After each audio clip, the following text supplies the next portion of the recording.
Oh man, I'm sweaty. I've been playing this VR game called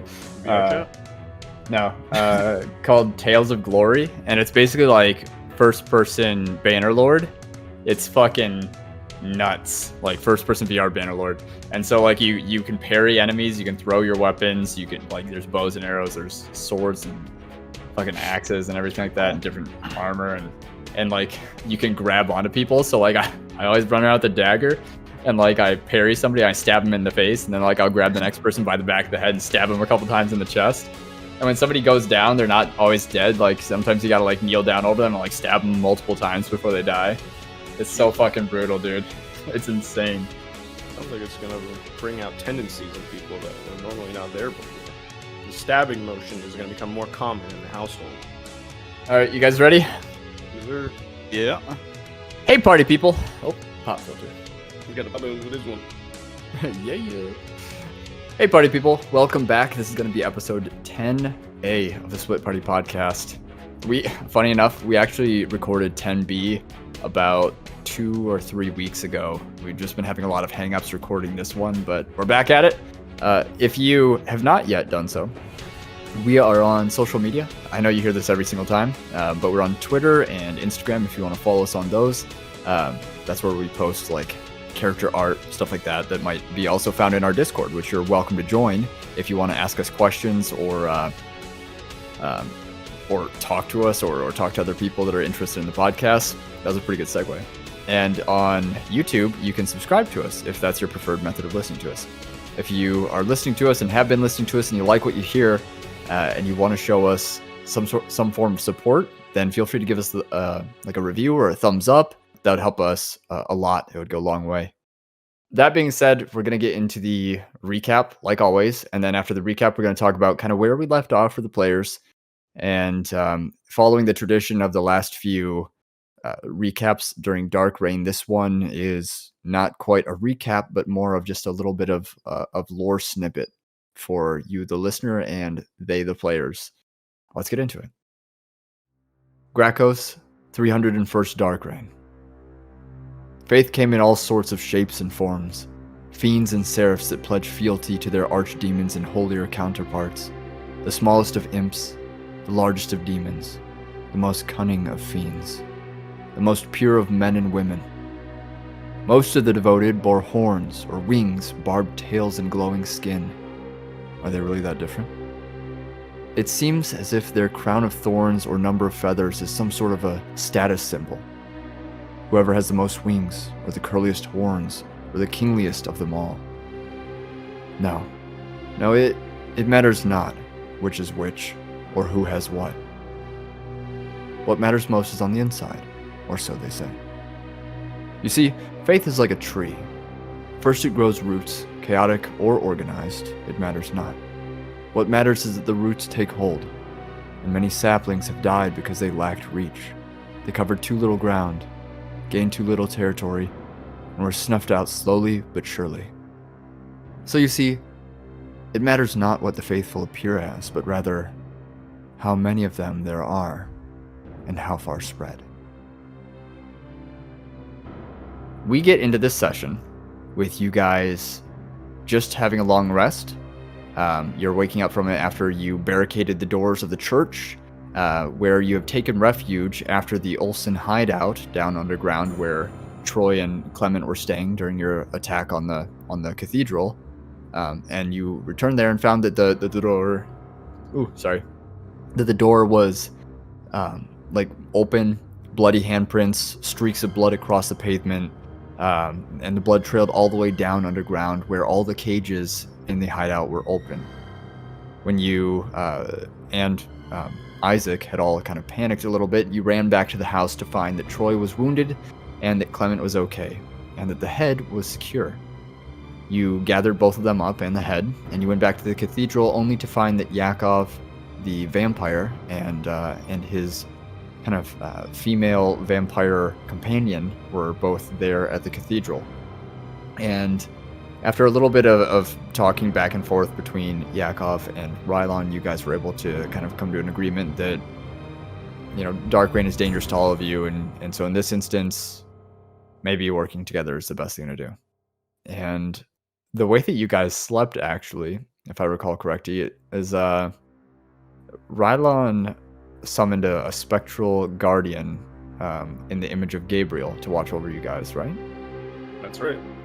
Even though the grounds are not yet holy, it's not like a Church of Solima yet, you guys did cover the painting where the glass man is with a kind of cloth canvas with a large image of Solima on it. And lastly, of the things that you guys received from the glass man, just a short recap for the listeners, they received a diamond, about 600 GP worth, a brick of platinum, which Eamon received, and also received a little vial of sickly brown liquid. I think there was one other thing, but I don't quite remember what it was. I think Eamon got like a little orb. Oh yeah, it's like a little divination orb that Yeah, was meant to divination guide orb. him to what he wanted most, the obelisk. Yep. Yeah. Okay. It's like a little ball or something that Mhm. rolls in the direction. Yeah. And so, knowing that, and Ilfharyn was the one that went into Ilfharyn actually like switched positions with the glass man and went into there and was like looking around, and the glass man was like, I seek to come home, I seek to go home. But yeah, now he's back in the mirror, and you guys are just waking up from a long rest. Sorry, that was kind of long-winded, but that's where we pick up. I'm gonna go ahead and say that, I mean, Ilfharyn was probably just like meditating, you know, as he always does, or in a trance or whatever it's called. And I'm gonna let you guys decide like who kind of wakes up first, Rylon or Eamon, or if you guys are taking shifts. That's all up to you guys to kind of figure out.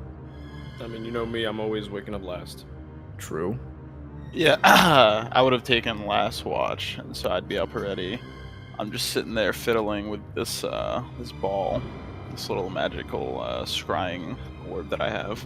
I'm kind of putting it into my tinderbox. I've emptied out my tinderbox, and I put it into it, so it's kind of made a makeshift little compass in the box. Oh, okay. that's actually pretty cool. I like that. You would have gotten it. Yeah, for real. Yeah. Eamon's magical compass shop. Due to Nova. What was the city that we were saying? Nova Bonasau? Yeah, Nova Bonasau. Also, just to clarify, I'm not saying the days, how long it's been since you guys have been in Darkreign. So that's kind of for you guys to sort of keep track of the hours, and when it's time, I'll just be like, and the sun rises, you know? Yeah, it's day 2, you would Well. think. You would think. Yeah, okay. But I'm kind of glancing over towards Yakov and his chick. What are they up to? I'm keeping a close eye on them. Yakov is not breathing. He looks like he's dead, and he's just like on his back, facing up, with his arms kind of tucked against the sides, and just like flat plank, basically. And she's doing the same thing, like right next to him. They both honestly just look dead. He's scratching his head, wondering if vampires sleep. Little glance towards the tapestry. As it was previously sort of explained, it depicts the image of Solima, whom a little bit of a lore snippet, but when a quote-unquote unnamed god, like her predecessor, died or was lost to time, nobody really knows what happened to him. I do, but when that happened, Solima vowed that she would never speak again until he was recovered. And so a lot of Solima's followers, primarily like the Order of Dawn, which the party has encountered back in Gravenstein, they've kind of lost their way. They think that they're interpreting Solima's teachings the right way, but they're actually just turning into like kind of crazy fanatics without proper guidance. And some of the Seraphs of Solima are kind of falling into the same boat as well. But yeah, there in front of you as you're looking at the tapestry is just a large kind of canvas painting of Solima. Yeah, he would have been kind of greedily, like just glancing at it every now and then, thinking of plans and uses. And eventually he would... Yeah. I'd walk over to wake up Rylon. He'd deliver him like a little nudge in the side with some firmness, because he knows that Ron's a total dick and doesn't like to wake up.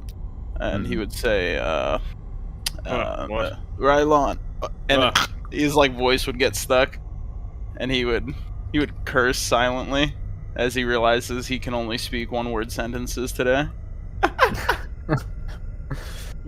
Oh, that's sick. That's like for 3 sessions. Yeah, it's rough. It'd be like that sometimes. What is the roll on that? Like, what did you have to roll to 33 to 40, and I rolled a 34. Oh my gosh. You don't got inspiration? Is that on the character sheet at all? Because I would have checked it. I super rare. It is, and I do not have it. Can I give him mine? Because all looked over. Don't use inspiration for this. Dude, he can't even RP. Look at him. It's gonna happen another time as well. Listen, it's okay. I like this. This is sweet. I'm really excited to see where this goes. I just kind of like wake up. I'm on what?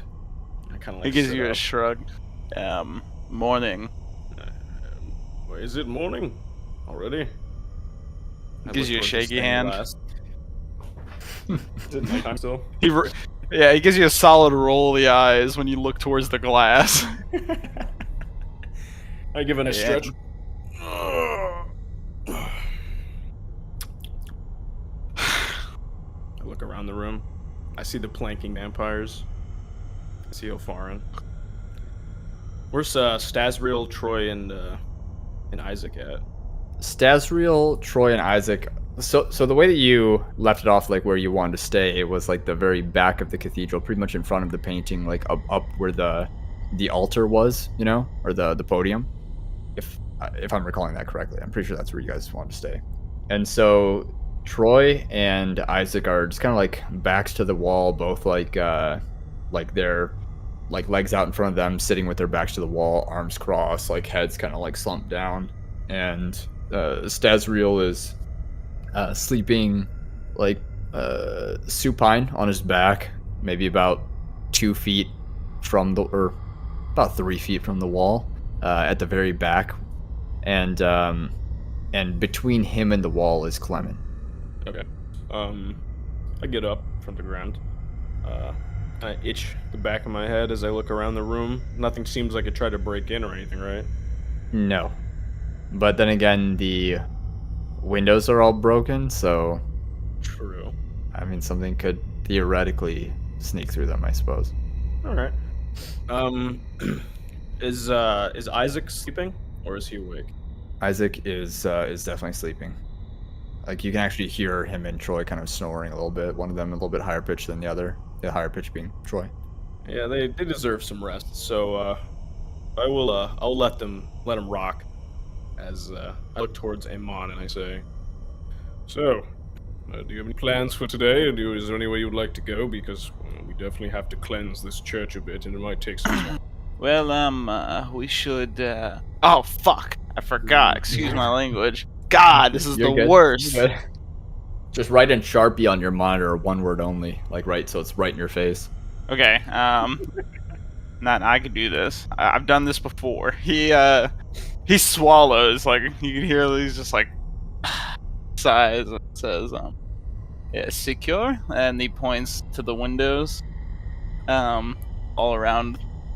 I suppose we should find a way to block out these windows. They all have been shattered, so it's probably a good start. He tries to meet your eyes, and then he like looks towards the tapestry.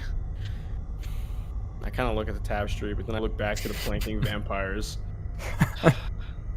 He gives you like a should probably wait. Shrug. I'm sure they're going to leave eventually. When? I don't think they would like to be in a church of Solomon longer than they have to be. And knowing the way they operate and how we operate, I'm sure they're going to want to go our separate ways as soon as possible. All right. He walks back to all of his stuff and starts like packing it up.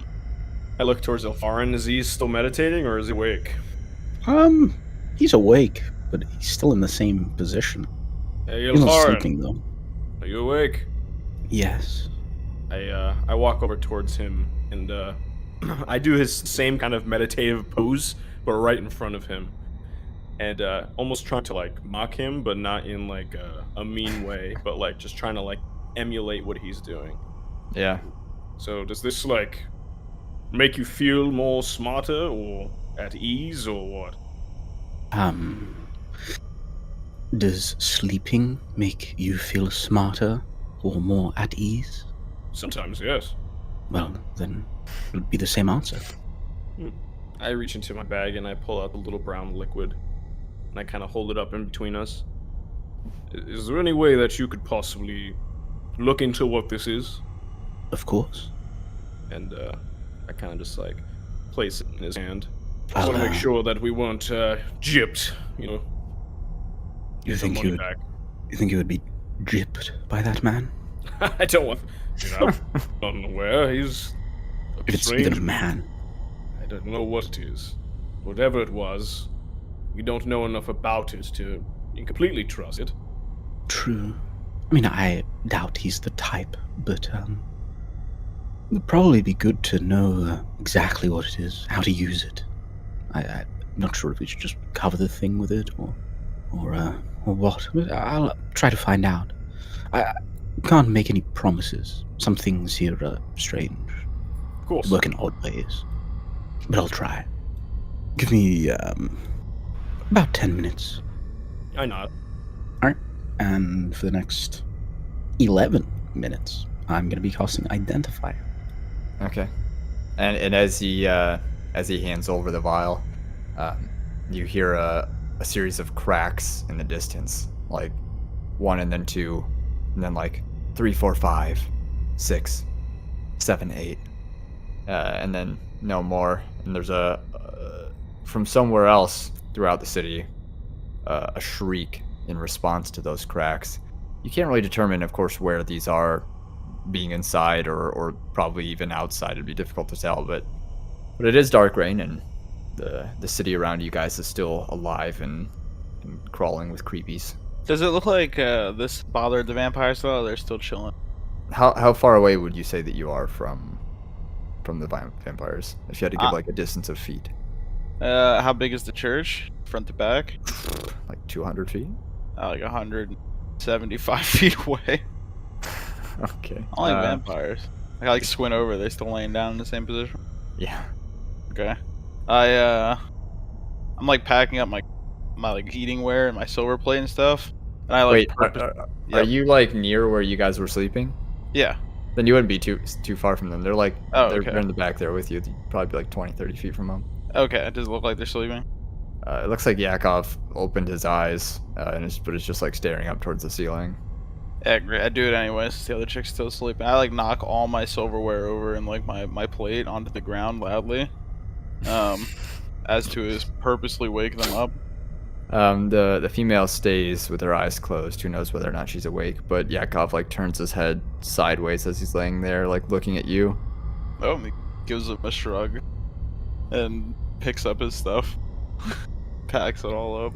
He watches you do that, and like he doesn't really need to breathe, but he lets out like an audible sigh, probably as like just a human sort of reaction, you know, and then turns his head from the side back upright towards facing the ceiling. I gather the rest of my things and walk over to Rylon and Ilfharyn, sit on the ground, looking generally unhappy. I look towards Eamon. How are you so sour this morning? I'm sick. Oh, you're sick? Let me take a look Is it at the you. shit Come here. Slaps you away, like slaps your hand away if you reach towards me. Like Yeah, I like reach towards you to see your face. yeah, he slaps you away. He looks at you like, come on. I stare at you. Eamon, I don't know what's wrong with you. If you don't allow me to help you, then you're just going to have to sit there. He reaches back into his bag where he just neatly put everything back, and he pulls out a pen that he has in his paper. And he'd like cross off a bunch of notes, like little notes that he'd make, and he'd write at the bottom of it, I can't speak much today. This has happened before, Rylon, and he underlines the word Rylon like twice. Rylon just kind of stares at the paper, like very like blank expression, like he's trying to like the cogs in his brain are trying to like spin around to remember. Like smoke is pouring out of his ears. A little bit of drool coming out of the side of his mouth. Okay, well, that's a bit inconvenient, I suppose, but as long as nothing else is wrong, you're not going to fall over or go missing or something, are you? He looks at you and he gives you a shrug. Huh? Maybe. Are you going to consider looking into the fact that you have the cure for this affliction? He scratches the back of his neck, looking pretty uncomfortable. No. Alright. Well, hopefully, in the coming days, nothing worse than this happens to you, because, as an added reminder, we are still in the midst of Darkreign, so... But, as long as it's not the only thing, or as long as it is the only thing that has affected you today, I suppose we could live with that. Looks back towards Yakov and them, says, "Vampire?" Yes. I get up. Ilfharyn, give him some space, because we're kind of just, like, chatting right while he's trying to do a ritual. And, I'll make my way over to Yakov, and, just kind of stare at him if he's awake or if he's asleep. What? What do you want? Oh, Solima's, greetings to you, sir. I was just wondering, what your plans were for today. Please. I don't know. We'll probably go hunting or something. Okay, very well. You sure you don't want to stay here and help us, repraise the building? We could use extra hands. Strong ones at that. Don't worry, we'll be back. Okay. And, we're probably going to be paying some breakfast soon. Do you eat? Not what you eat. Is there anything you need us to get while we're out? Something that the two of us can carry? That is an excellent question. This is as much our nest as it is yours now, so... we may as well chip in if we're not gonna barricade the windows with you, or whatever the hell you were talking about. I think to myself.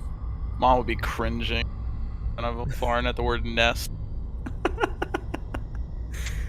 Well, if you happen to run into any, ingredients or any type of components, that'd be great. Specifically, silver powder would be great, but I mean, besides that, any sort of equipment you think would be valuable would always be recommended. But for right now, off the top of my head, I cannot consider anything that we don't already have. Right. You have enough food here for all of you? Right. Yes. I believe before we arrived, we managed to secure the rest of our rations from our previous stronghold, so we should be alright for now. Good. Will we have a chance to eat, per se? Oof. Rylon scratches his beard, knowing that he's hungry for human flesh. Is there... I suppose there's nothing I can do to stop you once you walk out of this building from doing whatever you're gonna do. So, I'm going to say to you, at this current time, that if you are able to substitute your diet, that would be fantastic. But unfortunately, if there is no evil for me to see, there's nothing I can do about it. As Rylon kind of grits his teeth a bit. Come on, I will take a look at your sickness later, please. But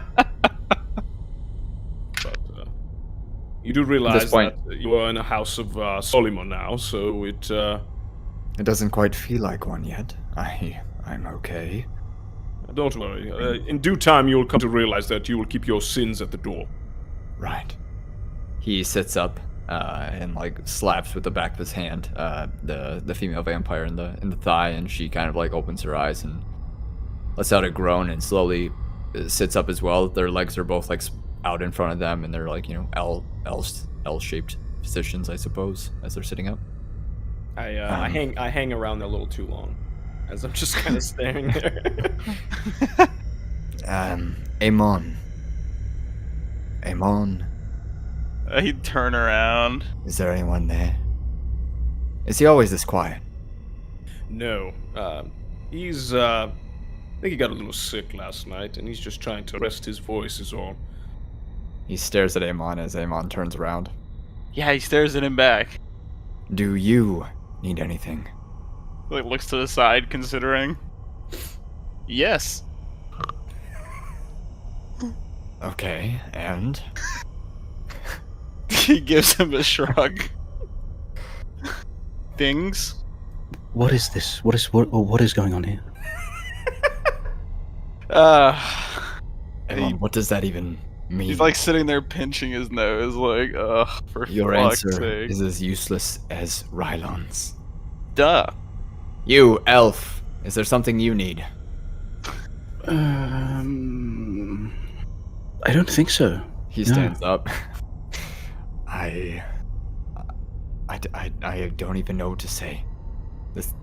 You're in the middle of Darkreign, and you don't know if you need anything. Well, we came in Like you well always prepared. need something. We came in well prepared. We're not like those around here who scrape by. We bought our food, we bought our supplies, and now the moment is upon us, and we're doing okay, I think. Good. Gives the thumbs up. Right. But look, if you do manage to find any food, we could probably do with a little bit more of a stockpile. Any preference? Bread, meat, fruit? All of those. I'm not fussy. Anything that isn't dried nuts and rations. Wine. There we go. Gives 2 thumbs up. I'm sure we can find something.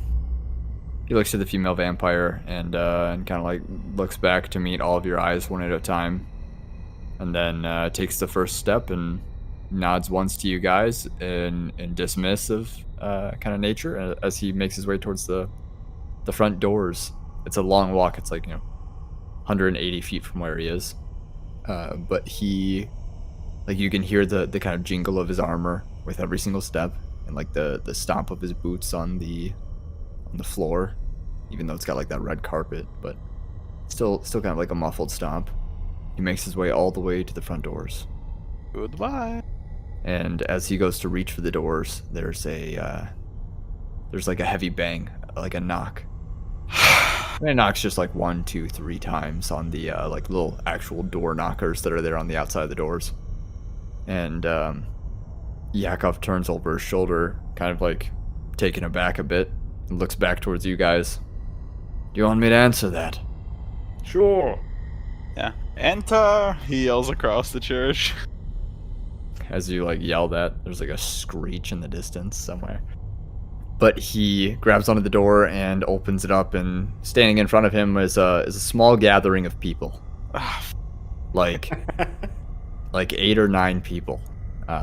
And they're led by somebody who looks very similar to kind of like a paladin. They're wearing sort of like holy, what's it called? Like a hauberk, like a chain hauberk with plate gauntlets and plate pauldrons over their shoulders, and like the kind of cloth over the armor with the symbol of Solima on the front of it. Oh, boys. And you hear like you can't really make out exactly what they're saying, but there's some chitter chatter between them and Yakov, and he walks past them looking a little bit defeated almost, and makes his way out. Makes his way out, and this figure is like standing there in the doorway, like head turned over their shoulder, watching Yakov leave and his female vampire companion, and then the figure turns his head back towards you guys and kind of like waves, just gently. I guess I will meet them wherever, halfway in between the church. Yeah, you'd kind of like you're still close with me. He kind of like wave you over before you walk over there. Yeah, I see your wave and I come over. He'd quickly pull out his paper and write a small message. Quickly. Yeah, he'd see him scribble like real quick. Say, this guy would probably not like me if my state were to reveal itself. He writes that quick as I lean down and I say, well, it was nice knowing you then. And I get up and I walk over towards the door. I squint my eyes at Rylon's back. I walk my way down. Just it's kind of making the same kind of noise, I guess, because I'm wearing this full plate vampire plate as I'm kind of jingling my way down the long hallway to meet this guy in the heat of battle. And this guy starts walking as well once he sees you walking, and as you make your way to him, you also see that he's got like these 7 or 8 people, like male and female, and like one child, just kind of like following along behind him in tow. And he looks. So of course I keep saying he is very male in appearance, and he has kind of like piercing blue eyes, kind of like wintry almost. And his hair color is a light brown. It comes down to kind of like his collarbones, and he has like a sword on his hip that has you know the symbol of Solima, how it's kind of like a green diamond shape with like a sun and then like a sword coming through it. Mm-hmm. That's like on the pommel of the sword. Sick. And like I described earlier, he's got kind of like a chain hauberk, but everything else like gloves, boots, shoulders are all plated, and he's got very sort of fair skin, like not really reminiscent of somebody that lives in Ostoya, where typically Ostoyans are very pale. This person looks like they've been traveling and they've gathered a little bit of sun, perhaps. And they meet you there in the middle. They actually stop probably about 20 feet from you. I kind of slowly approach with my hands up. Good morning, or good afternoon, whatever time of the day it is, but Solima salutations to you all, as I take note of his weapon. Yes. Solima's salutations to you too, friend. Is this a holy ground yet? It is not, but my friends and I are looking to cleanse this place, as it was once the den of Malak here. Do you have your wings out, yes or no? No, definitely not. Okay. Who are you? Where do you come from? My name is Rylon, and I once hailed from Malkovia. And what brings you to Nov Ostoya then? From Malkovia? I was here, my adventures have taken me all over Etheris, but I'm here in Nov Ostoya, specifically with some friends here to do a bit of research and find a bit of equipment before we head north again. Unfortunately got caught up in Darkreign and now have taken refuge in the city. Well, I am sorry for your inconvenience then, first and foremost. Is there a worshipping member of Solima here that I can speak to? I reach into my neck, I guess, area of my plate, and between, like, I guess the tabard and the plate itself, and I pull out the 2 symbols as they kind of jangle in front of my armor. You speaking? Ah, you're the... Okay, that makes much more sense. And the others behind you, do they follow the faith as well? No. They have their own beliefs, some of other faiths, but nothing but good here. Well, all we can really ask for, I suppose, is, hoping that they will one day follow the true and rightful faith. There's like a soft squint of my eyes real quick, as this sounds all too familiar. Right. Anyway, and who, see that you have accompanied of many people here. I'm looking for refuge, I suppose. Who might I be speaking to? I picked them up on the way here, actually. I received a message from one of the other serifs and thought it best to come here because the other shrine, the decrepit one is, decrepit. And this seems much safer. And I was informed that I could perhaps help you spread the faith from this location, and that you needed some help in repairing and securing the location and converting it to a place of worship. I'm Loden, by the way. He kind of gives like a thumb over his shoulder. I'm a guardian for the other shrine in the city. I kind of blink my eyes a couple times, like madly confused about what just fucking transpired. You said a seraph told you to come here? Yes, a seraph did tell me to come here. And who is this? And how do they know of I? Well, you see, they stopped at the shrine and said that they had seen some commotion go down here, and, well, they're probably up there somewhere flying around. And he kind of wiggles a finger up into the air. And as he does so, he kind of, like, wings jet out of his back, and one of the people behind him, like, flinches. A couple of others, like, kind of step back, and one of them even screams, like, as a response to it. They hadn't probably seen it before, and were caught off guard. And he kind of, like, stretches them out. They're sort of bone-colored wings that come back and kind of tuck behind his back. I like I said, Shrine Guardian, you know, all that. Right. May I have a word? In peace, real quick. Oh, surely anything that you would say to me, you would say to other potential followers of the faith. Very well. I mean no disrespect, friend. But, in the past day or so, we've encountered a lot similar kin to ourselves, or to yourself, I should say, I misspoke, but of the more of the feral kind. Yes. That once resided in this church. And their faith in Malakir was a lot larger than their previous faith. So the cleansing of this place has not yet been complete, and I worry for the common people behind you that they might be easily influenced. Because I know when I first stepped inside here, there was a voice that shared ego for power, and that would grant me any wish I so pleased. He kind of turns to look over his shoulder, and then turns his whole body to face them, brings his hands together, and, like, weaves his fingers together in front of him. Have any of you heard any voices upon entering this place? He kind of, like, eyes dart between the few of them. Anyone at all? No one. Oh, well. And he turns to look at you, turning his whole body to face you again. I haven't heard any voices. Very well. And, but I'm sure you met our doorman when you came here. Yes, a bit confused about that, actually. Is he, kind of, like, brings up his fingers, like, two fingers in A front of his face. vampire, Like yes. Do you have more with you? Is that what they are?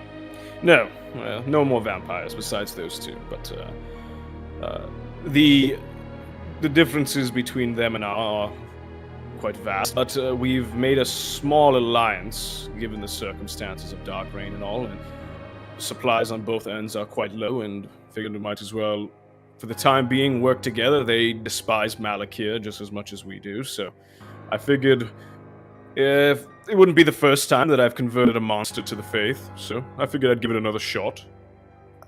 Are these few people welcome to spread out and make themselves at home? They've all been through quite a bit, I imagine, to not be in their homes safe right now.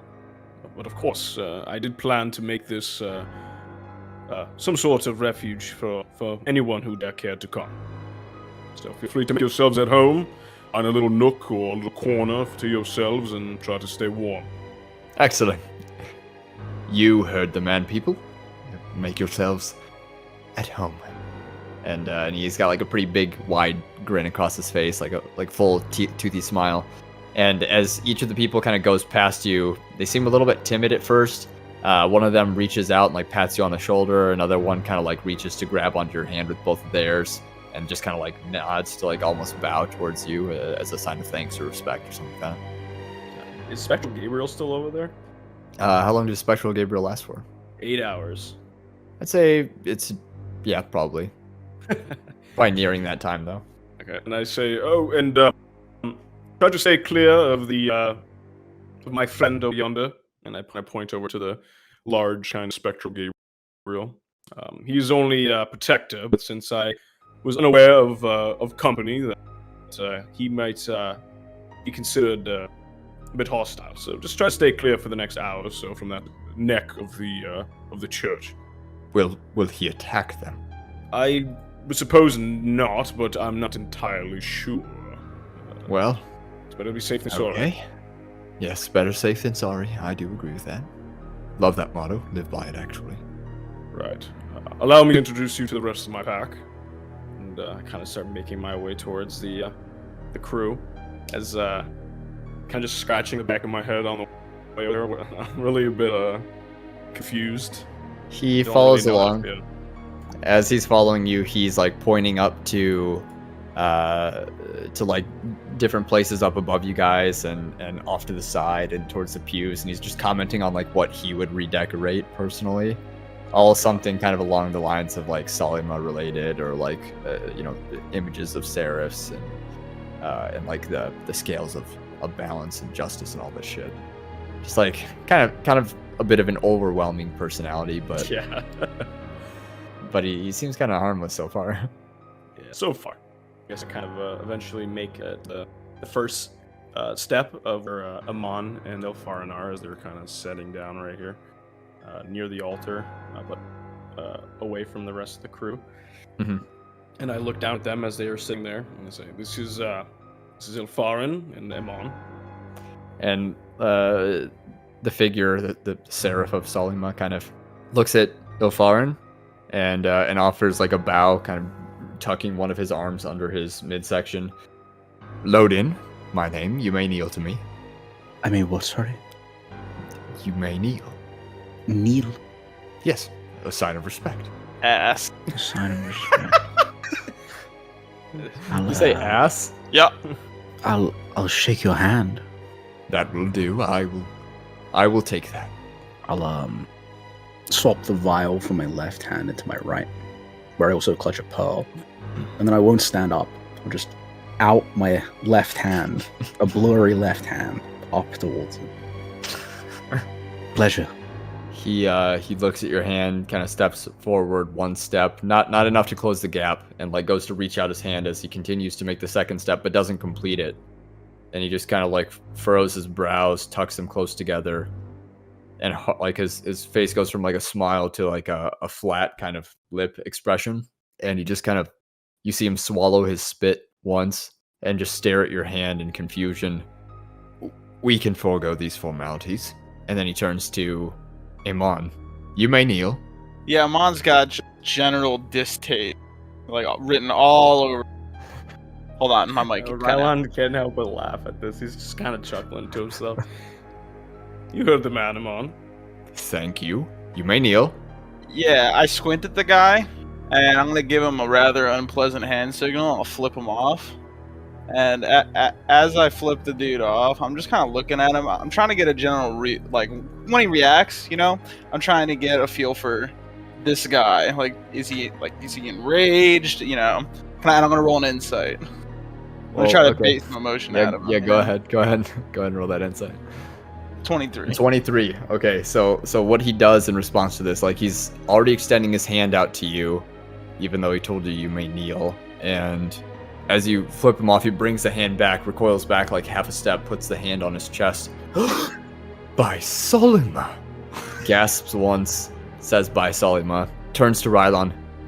You would find yourself in the company of this heathen? Company, yes. Heathen, no. Eamon has been a very valiant companion of mine, and he is. If it wasn't for him, I wouldn't have been able to get towards Nov Ostoya at all. He's a very brave warrior, very astute. He kind of like brings that hand that's on his chest up to kind of like hide his mouth as he whispers something towards you, a little bit louder than he probably needs to, and so Eamon and Ilfharyn can hear it. Have you tried to convert him to the faith yet? Yes, it's just taking a bit longer than usual. You understand how these things go. They need proof. Oh, so many can be difficult. I was difficult when I was their age, actually. And he turns and he points to Eamon. In time, young man, we will get you on the right path. Squint at this guy. Do I sense any like ill will from this guy at all? He's just got like no tact. He is probably pretty bad at reading social situations, and thinks a little bit too highly of himself and the faith. Gotcha. Okay. He'd roll his eyes, and he'd like stick out his hand in a handshake gesture, looking somewhat grumpy about it. He stretches out his wings and kind of like bumps into Rylon a little bit with one of them, brings him back in, and goes to reach out his hand to shake yours, and mumbles to himself, "About time." He sighs, gives it like a single shake up and down, and then it releases immediately and sits back down. He shakes your hand, releases it, and then steps back to stand next to Rylon. And what of the others against the wall over there? Who are they? Two in the arm over there, that is Isaac and Troy. They are locals who have been guiding us through Darkreign. A child, recent adoptee, I guess you could put it. And I kind of lean in and whisper and I say, his mother was murdered the other day, and I felt bad for the boy, so I've been watching over him. His mother was murdered? No, poor boy! Does he just yell that? He like kind of raises his voice, like recoils back a little bit as he says it. You see Clement kind of bring a hand up as he's laying down and like rub his eye as he's sleeping. You don't know if he's awake from it or not. I just kind of audibly sigh, and is the boy okay? He's fine. Is he traumatized? I would imagine so, but just kind of like pull my hands to kind of like bring it down a little bit. And then the other one is Stasriel. And met him back in the Burok, actually, and he's been kind of following me around ever since. I thought you said you were from the north, at Malkovia. Yes, I was, but I told you, my adventures have taken me all over Etheris. And before I came here, I was out west. Sorry, just, it's hard to follow you people. I'll look past it this time, though. Nice that you, Wait, hold on. Just roll it back. What do you mean, you people? Curious. I have my people that I am slowly converting to the faith, slowly but surely. And you have, this one that has a blurry hand, and this other rude one, and or other people. Right. I mean, who you have yet to meet, so it's kind of generalizing, but I'll let it slide this once. He nods his head from like side to side, kind of like, oh well, we'll see about that, you know. So, but now that you have met the crew in some odd fashion, you're more than welcome to tend to your wounded or to your people until we get things start setting up around here. These windows, were they like that when you arrived? No, my friend Eamon here, the one you called rude, actually shattered them because he hates Malachiel so much. Ah. Points towards the faith. I appreciate that. Anyways, those don't bode well. We should seal them. Yes, that was the plan. Well, Solima herself did not give me wings for nothing. Allow me to assist you. Sounds good, friend. Sounds good. He kind of pulls out his sword. It's got a really kind of like thick blade, like from blade edge to blade edge. It's like a double sided, long sword like any other sword. From blade edge to blade edge, it's about 3 inches wide, maybe 4 inches almost, and it's a long sword in length. And he starts striding towards the nearest church pew, like as if he's intending to like start chopping it up. I sigh as I look towards the Eamon and Ilfharyn. He's kind of like pulling out the collar of his blue vest, like, I just kind of rub my forehead of that there's now clear sweat that has dripped down as meeting. He kind of like makes a circle with his hands and like puts his arm around Ilfharyn's shoulders, like, huddle. He points. Yeah, I take a knee. I bring it in. Yeah. How are we supposed to have a meet? You can't speak. He's got a pen in his hand. And he looks up at you. Right. So this guy was apparently sent here by another Seraph of Solima at a nearby sanctuary, and apparently they gave word. They saw that we were taking refuge here and sent him a message to lend us a hand. And, well, I guess this is what we have now. You hear somebody stepping up behind you? I look over my shoulder. It's one of the people that came in with this other Seraph of Solima. Okay. You're already looking at him, but he still reaches out to tap your shoulder. I get up and I turn around. Yes, can I help you? Do you have any food? But of course. I reach into my pocket and I pull out one of my rations and I split it in half. And here, take this and whatever company you have with you. Here you go. He nods once to you. Thanks. Give him a Turns nod. around and starts shuffling off. He kind of like drags his feet, so you like hear like the sliding of his heels with every step. I come back to the huddle. I sure hope Yakov brings more food. Yes, are we, intending to feed all of these mouths? He'd dip his pen into the ink and hear some scribbling. He'd write, this is going to be a very awkward 5 days. I mean, Humans, vampires. we could get it, right? We could just get it. If that glass man is also a chef, I suppose.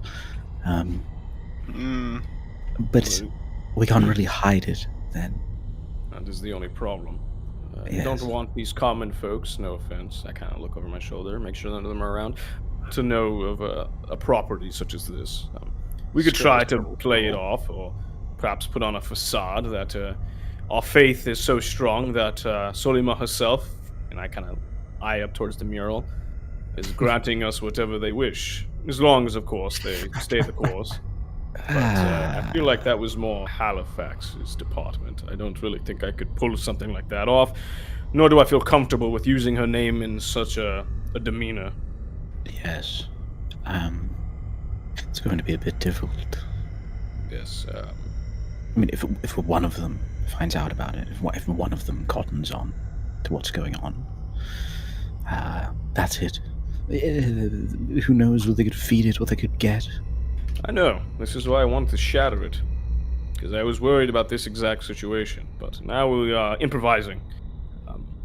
I kind of tap the ground a bit, looking around. He does not know that of what I am and or what you are, and I look towards Eamon. So we're going to play with that for a while, just to gauge exactly how this man truly is, because he's quite an oddball. He'd write down scroll. He'd just write the words private area, and he kind of like motions at the back of the church. Oh, this is true. Well, Which reminds me. it's entirely open. So we Scribble. We have a mirror that can make cloth. yes, but that means that we would have to make it. We would have to do the trade first in the open. Scribble. You could make anything, right? We could wooden boards to bolt things up. Right. We could make a wall with it, but that means that we would be risking showing them it in the first place. I could make an illusion. He like snaps his fingers and points at you. By the way, in the background, like you can hear the sword like cleaving into the wood with every strike, just rhythmic, like hack, like grunts along with it and everything. Or I could just make the dome and we could do everything in that. I guess. Maybe. I'm not sure. I'll let you sit on that and think about what we need to do. But for now, perhaps we should alert the others of newfound company. And I kind of get up from my one knee. Well, hang on. This vial, yes? Yeah, yep. So, it's, I know what it is. It's actually not overly, complicated. Well, sort of. You understand spells, yes? Just what a spell is? Right. So, I'm unsure of the process, but this seems to be some sort of liquid that's been imbued with a spell. And what spell is that? That spell would be remove curse.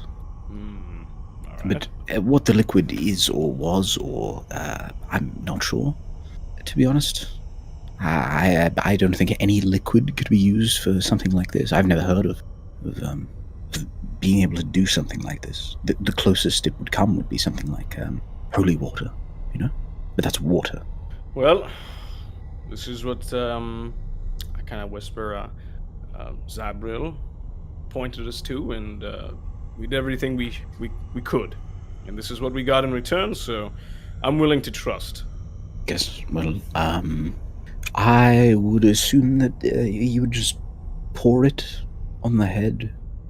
I'm sure there's going to be a little bit more than that, but simply put it, yes, I will be pouring it on the head. But, Yes, I don't know what exactly will happen, but if it's a spell, then the spell will take hold, and that'll be that. Hopefully.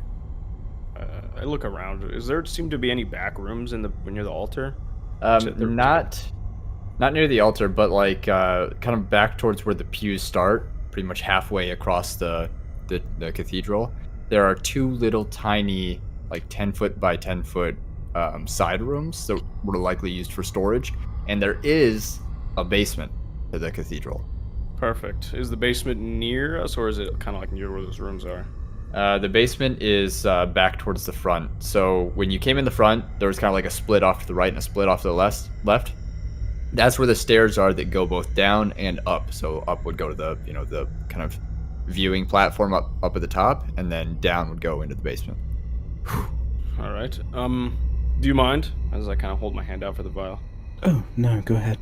All right, I take it. hand it over to you. I'm going to speak to Stasriel and gonna quickly and just try to dispose of this creature before Yes. welcome guests are aware of its presence. Mm-hmm. And I get up and take the vial and kind of fast walk, almost like a middle-aged woman in the morning trying to fast walking her way across, like a Karen almost, looking for the manager. As I make my way towards Stasriel, I don't know if he's awake yet or asleep. And you just hear like, "Gah! Gah! Gah! Almost there!" I just keep walking and give him a thumbs up over the back. The man waves like, towards you guys. And as you approach Stasriel, Stasriel is in the process of waking up. He his eyes are fluttering a little bit, and he turns his head and takes in a sharp, sort of, but also lengthy inhale, and lets it out as a yawn, kind of rubbing one of his eyes. What is all that noise, Rylon? Well, we have guests now, Stasriel. It appears that Sulima has granted us aid on this fine morning. Really? Yes, but I kind of lean in and I say, okay, so we have about 20 or so civilians, and 20 or so. yes, and a seraph of Sulima. And I kind of lean over my shoulder and look over towards the guy hacking away at the at the benches, the pews. His mouth kind of opens and closes as if he's about to say something, and then goes back and then starts to say it again and then goes back. And they just showed up. He told me that another seraph of Sulima sent him a message that we required aid. So he came here with his devout followers as soon as possible, but he is unaware of who we are or what we are. I'm kind of keeping that on the low right now because he is quite an oddball, I'm not going to lie. He starts to chuckle a little bit and is rubbing his eye and inhales through his nose as he goes to sit up and looks once down at Clement, and Clement's still he's still sleeping. And Stasriel goes to sit cross-legged, brings his arms up above his head, stretching, brings them out to his sides. Wow. This is comical, right? You finally meet another seraph of Sulima after all this time. Yeah, and let you, it out. you of all people think that he's an oddball. Well, I mean, It takes one to know one, Rylon. Just saying. I suppose you're right. But, I guess his demeanor is a bit, well, never mind. So, I'll leave it up to you if you feel like you need to expose yourself, but I'm keeping myself a bit hidden for now, till I see how things go, just getting a test of the waters, but the true reason why I awoke you is because now that we are having guests here and we're slowly but surely reforging this place, we need to get rid of the lynch tag. Something we agree on. How is Eamon taking this news of another I understand that he's very anti-serif, anti-religion. Well, Eamon, he's quite renowned for providing a very insightful opinion, but for some reason today he seems so short. I think he's just not used to taking in all this faith. I worry for the boy. Stazriel nods a couple times, sort of snickering to himself, and like his lips keep curling up in like part of a smile, and then like going back down, like he's trying to hide it. Right. Well, let's take care of that bench deck then. Yes, I look over at it. Is it still like covered? Like Yeah, it's still covered up, like off to the side, maybe 15 feet away from Stazriel. Okay. Does it look like? I mean, you said it was kind of big, right? It doesn't look like it could fit in like a backpack. It would not fit in a backpack. No, it's Okay. it's a pretty big head. Like the head itself would fit in a backpack, but it has these like curled horns that would definitely not fit in a backpack. Okay, this is going to be awkward, but I'm planning on doing this in the basement, which is located on the far side of the church. Ilfharyn. He kind of like cranes his head around to look at Ilfharyn. Yes, Stazriel? Care to make a scene or something? Perhaps distract the strange one. Make a scene. I don't know, just be you or do you or whatever, but what Rylon is saying, if I'm gathering this correctly, he nods a couple times, is that we need to get to the basement so that we can banish the Lenchtag. But he's worried that his fellow Solemite over there is I don't like crazy. that. Listen, all right, I have every right to be worried, especially what we had to deal with yesterday. I agree with you wholeheartedly, but I'm going to enjoy the comedy of it for some time. I think you would be fine with it, no? That's perhaps true. Maybe he'll want to it's witness the destruction of it too. It's some unholy creature, it's, it used to be something holy, and now it's not. It's of, I would assume, great interest to him. Why not just destroy it here in the open, actually? Because then we could, show our faith. He kind of like it does the jazz hands, like bringing them apart from each other in front of him. I look over towards Clement, and I'm just a bit worried, What, that it's going to explode or something? I don't know what it's going to do. Right. Usher a curse before it is banished. I don't know.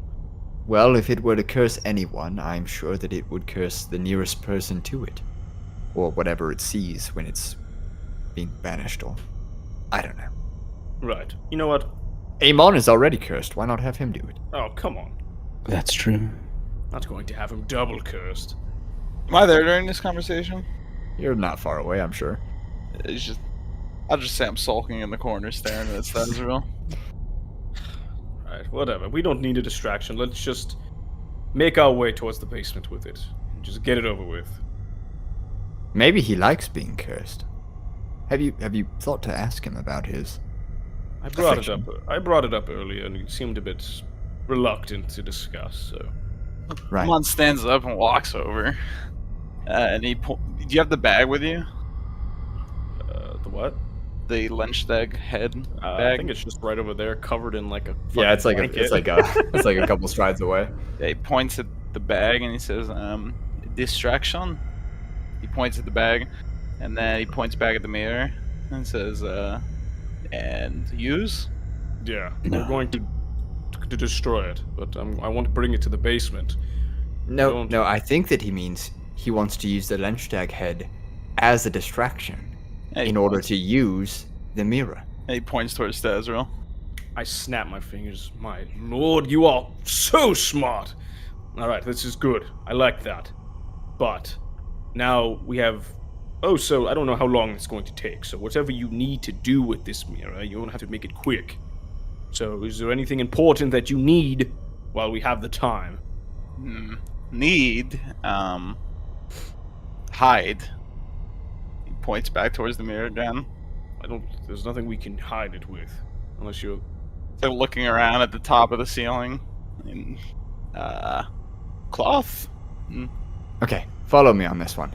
Rylon and I take the head and we make a spectacle of it and invite everyone here down to the basement to witness the destruction of it. And we talk about how it's evil and was attacking the town and blah blah, this and that. Solima stuff, I'm sure. And you two will stay up here with Isaac and Troy and Clement and do your thing without any lookers. Right. Okay. I think we can do that. So long as all of them stay there. He turns towards Ilfharyn. Plan. He points back towards the mirror. This at the back of this place, there's like the altar, right? And then Yes. behind the altar, there's the mirror. There's that card. open space where you got like the circle that you guys are at. Okay, and then- how wide is that? The circle or the mirror? The circle, I guess. It's like if I recall correctly, it's like a 40-foot diameter, I think. It's a pretty large area. It might be a little bit smaller though. I'd have to open Tailspire. Jeez, yeah. I thought it was a little bit smaller, but I'm not sure. Might be like 30 feet. Yeah, it's still real big.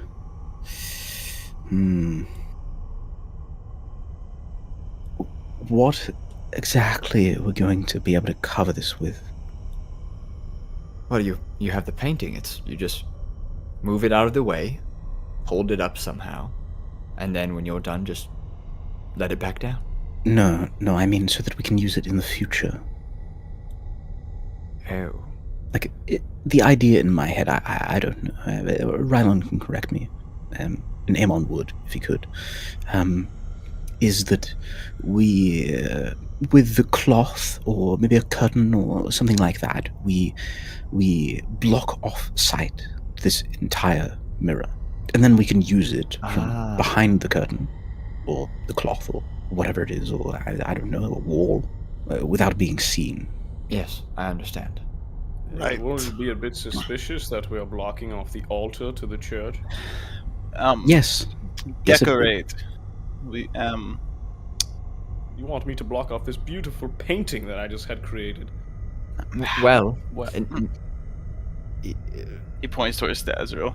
Stazriel kind of like points to each edge of the circle, like halfway across it. Like if you were to draw the line that goes across the diameter of a circle, like those two directions. Why not just make a solid wall from there to here? That way it doesn't block off the altar. And it will look natural, I'm sure. Perhaps an illusion would work. Ilfharyn, do you know illusions? I had no illusions, but they don't last very long. I mean, look, it's entirely possible that every single time that we wanted to use this, that I could just cast an illusion, right? But A, that's sapping my resources, and B, it doesn't last very long, and it's going to look a little weird if there's nothing here, and then suddenly there is, and we all disappear. Well, what if you trade a bunch of stuff with this glass creature thing for large stone bricks and build a wall? Large stone. Kind of bricks. shrugs. Just spitballing. I mean, we could. To be honest, we could probably also just do what he's doing and break apart the pews and do it from wood. It would be quite the project, I feel like. It would, yes. Why not just ask for some sort of means? I don't know what the glass thing is capable of, but means of disguising this place. Or a scroll of illusion, or something. I don't really care what. It's your idea. I don't even think it needs to be covered. Just make sure that everyone is always in the basement, perhaps. Say, people are allowed, but it's safest in the basement. That could also work. Or tell them that you're practicing attack drills or something, where we're being attacked and everyone needs to rush to the basement. Stay down there for 10 minutes. He chuckles to himself. Yes, or maybe we'll just tell them we're playing a big game of hide and seek. But only in the basement. Yes, only in the basement. I Yes. say that we we will bring the head to the basement and create a very large and long spectacle of it, and just grab as much as you can. Much as you can. Food, money, resources, whatever. Just grab it. And hopefully by the time we're done, we won't need to use the mirror for a couple days. And hopefully by then, people have trickled out, or we have another means to come up with a solution. Mm-hmm. Yeah, I got it. You hear like a crash as the pew finally breaks. He has now cleaved his way through one pew, and it is now separated into 2 pieces. Great. Progress. Everything in progress. We all stare at him. He nods back to you guys and goes about like hacking off the arms to like the ends of the pews and the backs of them so that he can have like flat planks, kind of like just hacking it into as many flat pieces as he can. You see like sweat beaded up on his forehead and like running down the side of his face. All right, we'll do food. Maybe some. No, that'd be too suspicious. Food, money. It's actually an idea. I think money. Maybe or silver. You have a platinum brick. Well, yes, true. I'm just repeating what Rylon said. Rylon says many dumb things. It's true. Okay, look, we'll handle it, and I don't know what the excuse is going to be, but a bunch of food has suddenly appeared. And we can say that Yakov has brought back with more food, or you sent back out. Or move it to that storage room over there and say that you've always had it this whole time. Mm-hmm. Also an option. Perhaps stockpile on blankets and such for the people as well. Stockpile on blankets. Okay. So blankets, food. What else? Decor. Clothing. No one wants to stay in sweaty, nasty clothes forever. Rylon does it. I don't know how he does it. You two do it. Protection. Yes, that's the Don't answer. you Really. get sick of the smell, though? I think that once you've smelled something for long enough, you just sort of phase it out. Don't you get sick of each other's smells? The same thing happens. Well, I get sick of it. Right, well, maybe we'll trade something for a nose peg. Right. I'm going to go inform our friend over there that we have a big ceremony going on, then.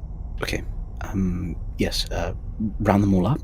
Just keep them down there for as long as possible. I'm talking a big, long, Sulama-filled speech, okay? Oh, don't worry. We'll be alright. You tell them the entire story of this. How this is a valiant tale of how we defeated this thing after fighting it for way too long. How long do you think that you'll need? I don't know. I mean, probably not long, but it's best to be, better safe than sorry. Right. Okay. Well, then he kind of like dusts himself off a little bit and kind of stretches his shoulder blades like apart, as if he's about to bring his wings out, and then thinks better of it and just kind of nods to Rylon. Are you ready?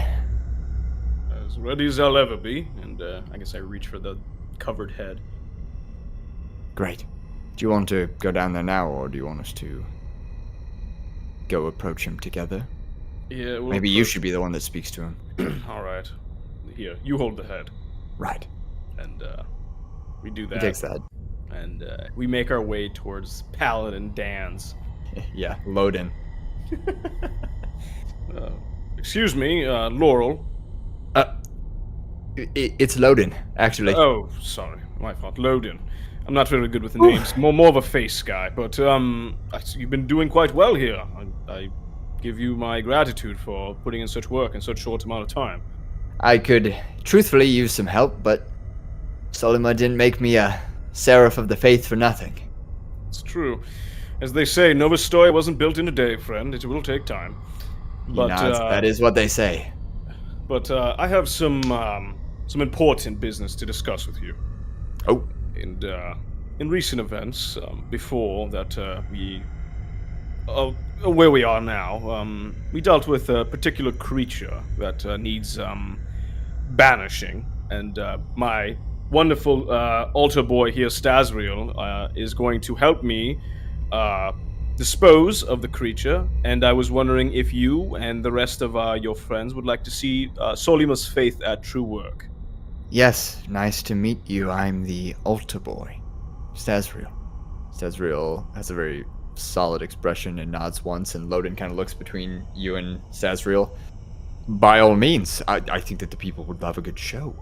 Perfect. I was planning on bringing it to the Really? basement because I don't want to damage anything else in this church, and so just in case if things get a bit awry, that people aren't hurt in the process. Right? Basements are typically ugly to begin with, so what's a little more damage? Right. I like the way you think, Rogan. I don't believe I told you my name, but we'll go with Rogan. It's Rylon, but sure.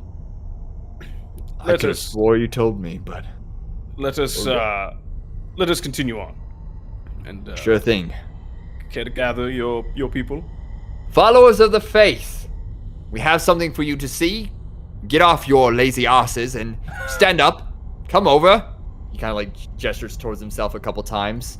His wings sort of mimic the motion of his hands, like gesturing to come over to him. Come on, you too, child. Yes, bring it in. Okay. And they all kind of gather around. There's this creature. These two, Altar Boy, Stasriel, and Raymond, have destroyed and would like to banish. And I invite all of you, and by invite I mean you must come with me, because it is part of your initiation into the faith. So you'll come with us and they'll talk and banish this thing. He kind of looks between the people. They don't seem very enthused. That's right.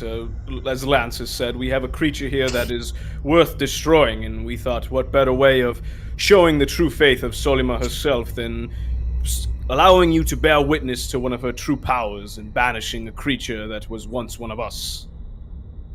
And I usher to the blanketed head that is still blanketed. But for the safety of everyone here in the establishment, we're going to make our way towards the basement. So if you guys would like to make a single file line towards the entrance where the door is to the basement, that would be grand. Stasriel kind of mumbles to you. A single file line? Don't want anybody pushing each other down the stairs, do you? And Loden, I shall lead the way, because we don't know what waits us in the basement. And I am a seraph of Solima. And he turns on a dime, like on his heel, draws his sword, and kind of like points it towards the door as he starts walking that way.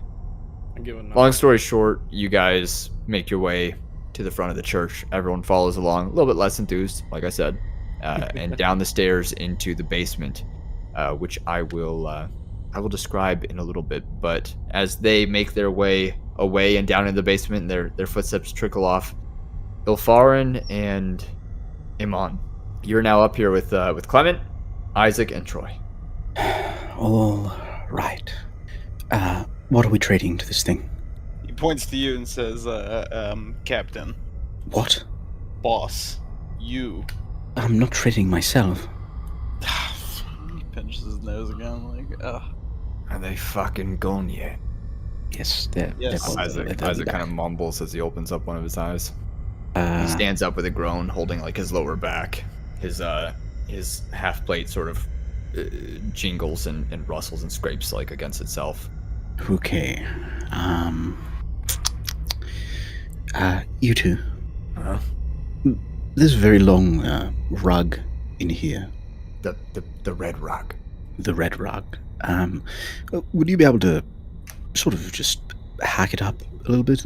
Just get pieces of it. We need material. Just any material. I'd use that pew, but I have a feeling that the weird one would come back and notice it. Yeah, well, he was weird. So you're, I mean, I was listening. I've been awake for some time now. Mhm. You're gonna trade the red rug. You don't think people are going to find that suspicious?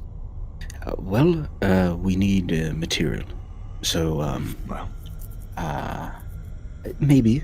They might find it suspicious, but I'm hoping that blankets and food and, nice things will distract them from that.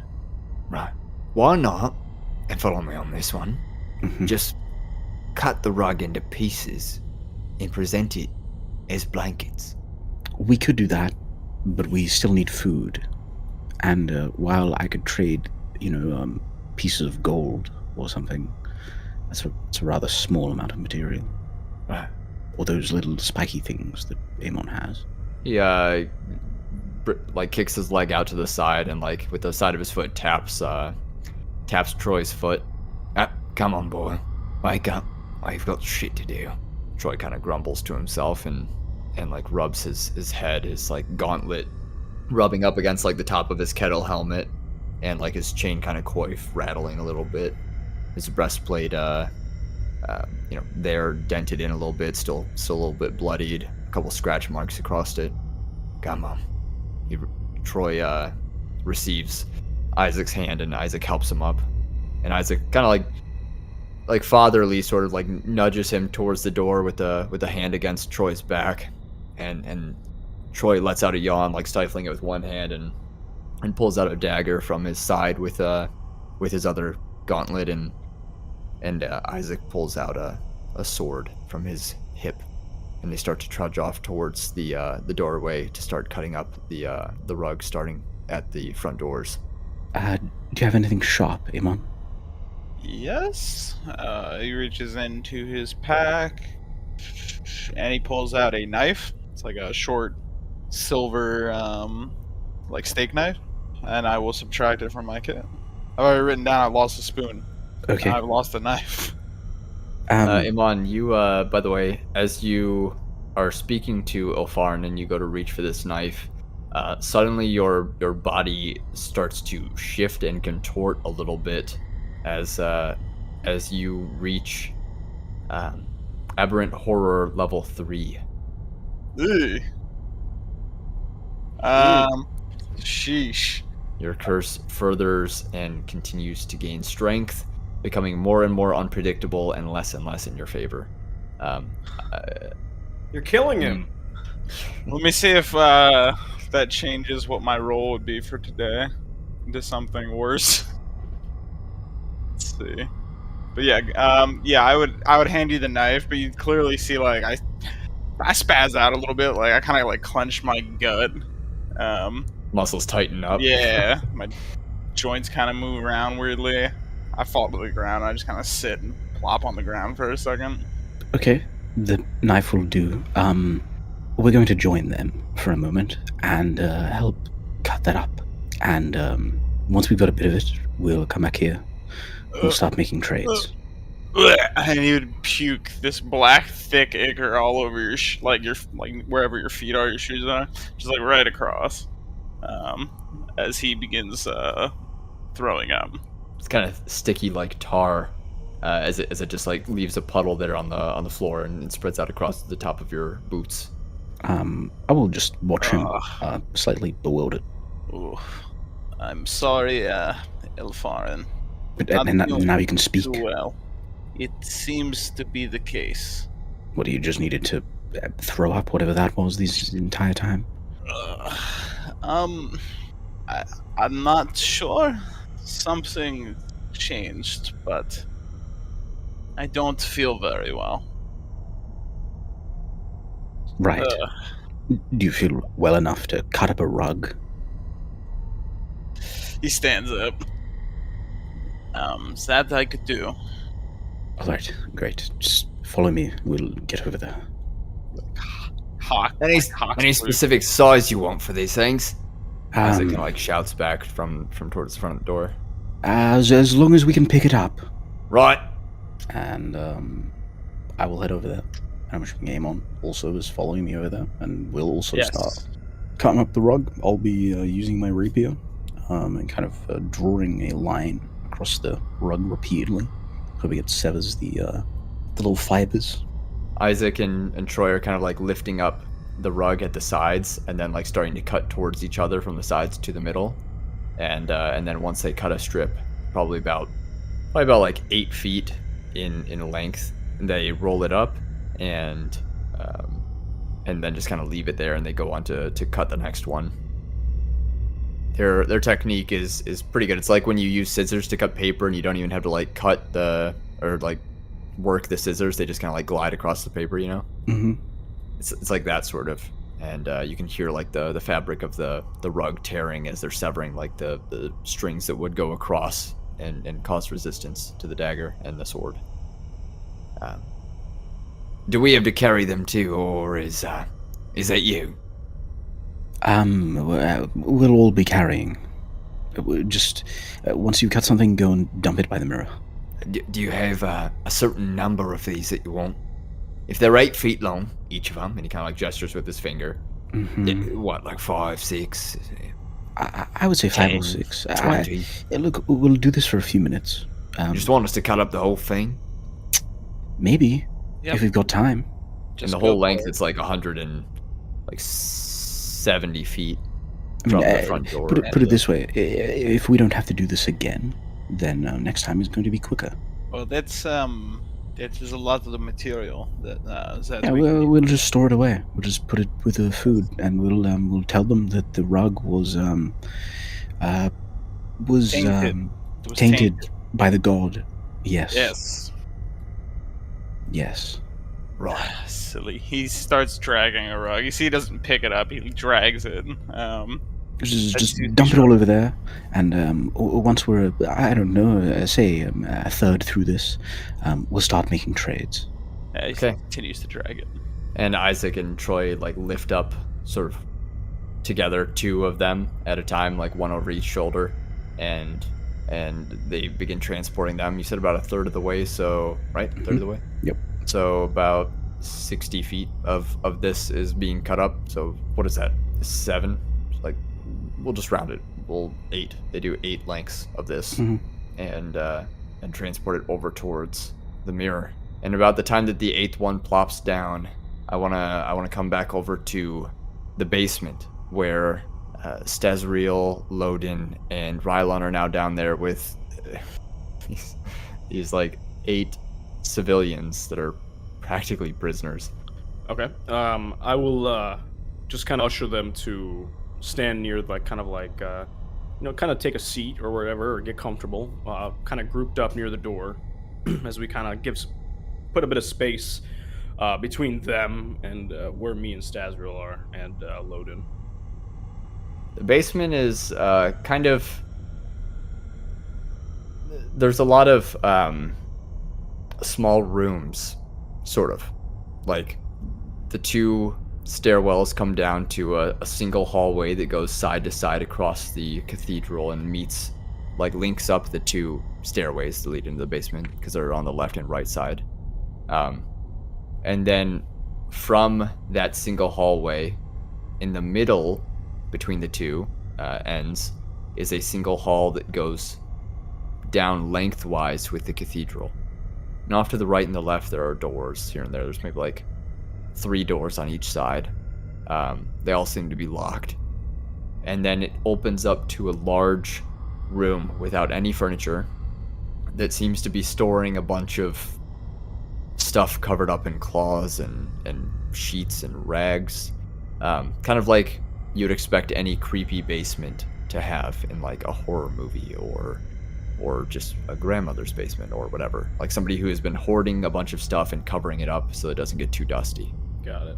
And this room, the singular room, is about as wide as the church is, or as wide as the cathedral is, so about 60 feet wide. So quite not the width of the cathedral, but pretty close. So about 60 feet wide and about 60 feet long.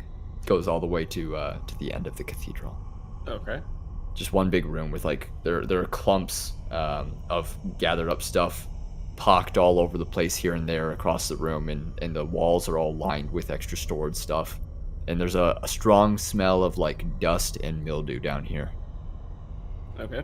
I will just clear up if there's any clumps to make sort of like a half like amphitheater style, like environment, giving people a place to kind of sit down on, like boxes or whatever the fuck, just whatever they can find. Yeah. To kind of make seats, makeshift seats and stuff, and kind of keep them more towards where that little hallway entrance is, so they're kind of away from where we are. Kind of like I said, I want to put a little bit of distance between where they are, where I'm going to place the head, and me and Stazir and Loden are obviously going to be on the. Well, I don't know where he is, but me and Stazir are going to be on the opposite side of the head.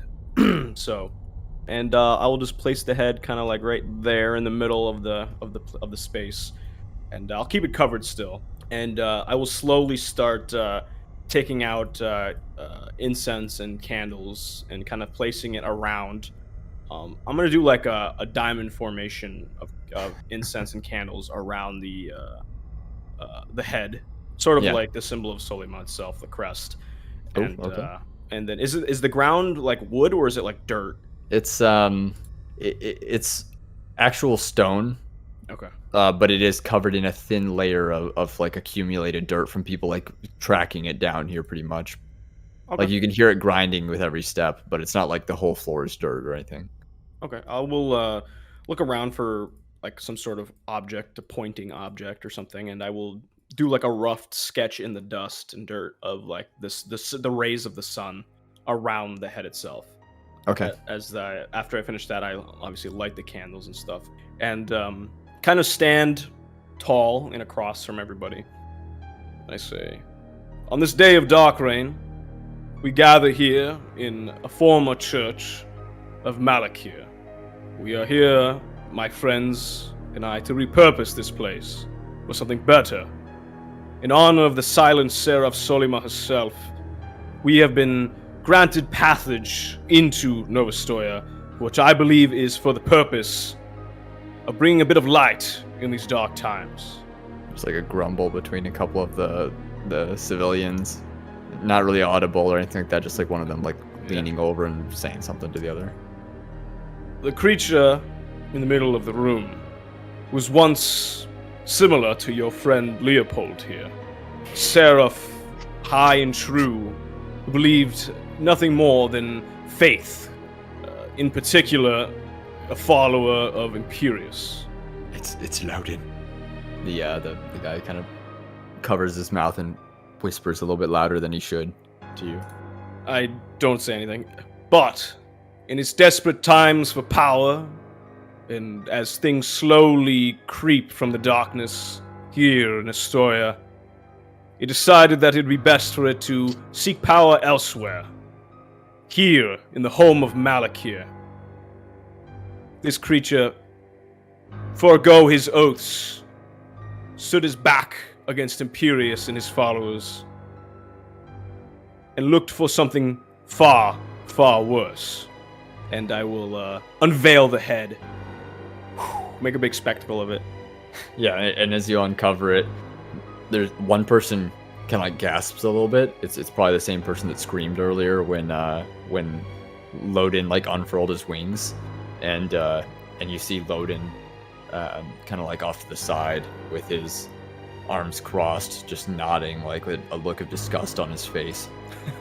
And the mouth has, or the head, very pale, has these twisting horns, like all four of them that come out like and curl in different directions, and you see its mouth is still moving, like mouthing words, and there's a whisper between two of the civilians, and Stazriel kind of whispers at an actual whispering volume to you. Has its mouth always moved like that? I don't know. And so, the creature, also known as a lynch stag, came forth on the first day of Darkreign to me and my friends, and while the battle was tried and true, we managed to stand tall and conquer this creature, but it is not yet defeated. With the power vested from Solima herself, and me as a vessel, and you all as witness to her power, I will use what bit of strength she has granted me to banish this creature once and for all. And I'm going to kind of slowly like put my hands up, and I'm going to, let's see, I'm going to cast Thaumaturgy. So the flames of the candles are going to start flickering up a little bit harder. Oh, okay. And I'm pretty sure I can cast Yeah, I can triple cast this. So it stacks for the next minute. I'm going to cast it again, and the ground is going to start to shake a bit. It's going to be little tremors in the ground. And as I'm doing this, my eyes are going to start to glow a little bit with the radiant yellow. My wings are not out yet, but I'm going to start murmuring things in Celestial. But seriously, like, it's not going to be like I'm not taking the piss out of it. I'm just actually trying my best to banish this creature while adding a bit of flair to it, so it seems a bit more than it actually is. Yeah, and like dust kind of like trickles down from the ceiling, like as the tremors kind of ripple through the floor, and yeah, continue. So I say, in Celestial, I mutter, "Oh, Solima, I know your voice is silent, and I know the signs that you provide me are not always there, but I have not strayed from your path since you granted me back into your arms. Please, allow me to gain the power necessary to finally banish this creature once and for all." And I'm going to take out the vial as my hands begin to kind of glow a little bit as well. A little bit of radiant energy. I'll throw a little bit of that in the flare.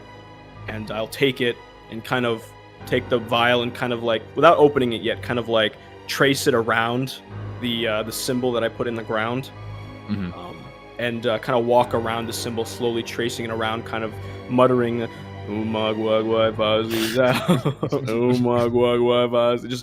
little longer than I probably should, just to give the upstairs guys a little bit more time. Yeah. And eventually, I come back to my place at the makeshift altar, and I uncork the vial, and I will slowly start dripping it over the head of the creature. As you uncork the vial, like the stench of it is almost visible to the naked eye. It's so strong. It's like just assaulting your nostrils.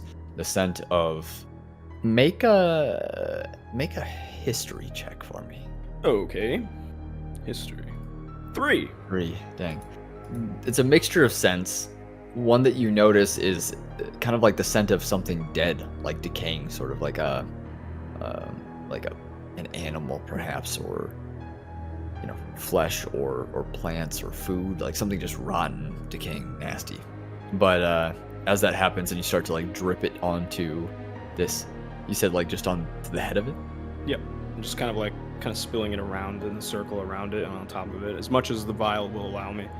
You see as the mouth is still moving and you're dripping this onto it, the eyes like dart to look up at you and are kind of glowing a little bit, and the mouthing, like there's not words coming out, but the mouthing looks more and more sinister, like much wider vowels and strokes of the mouth that just seem evil and hateful.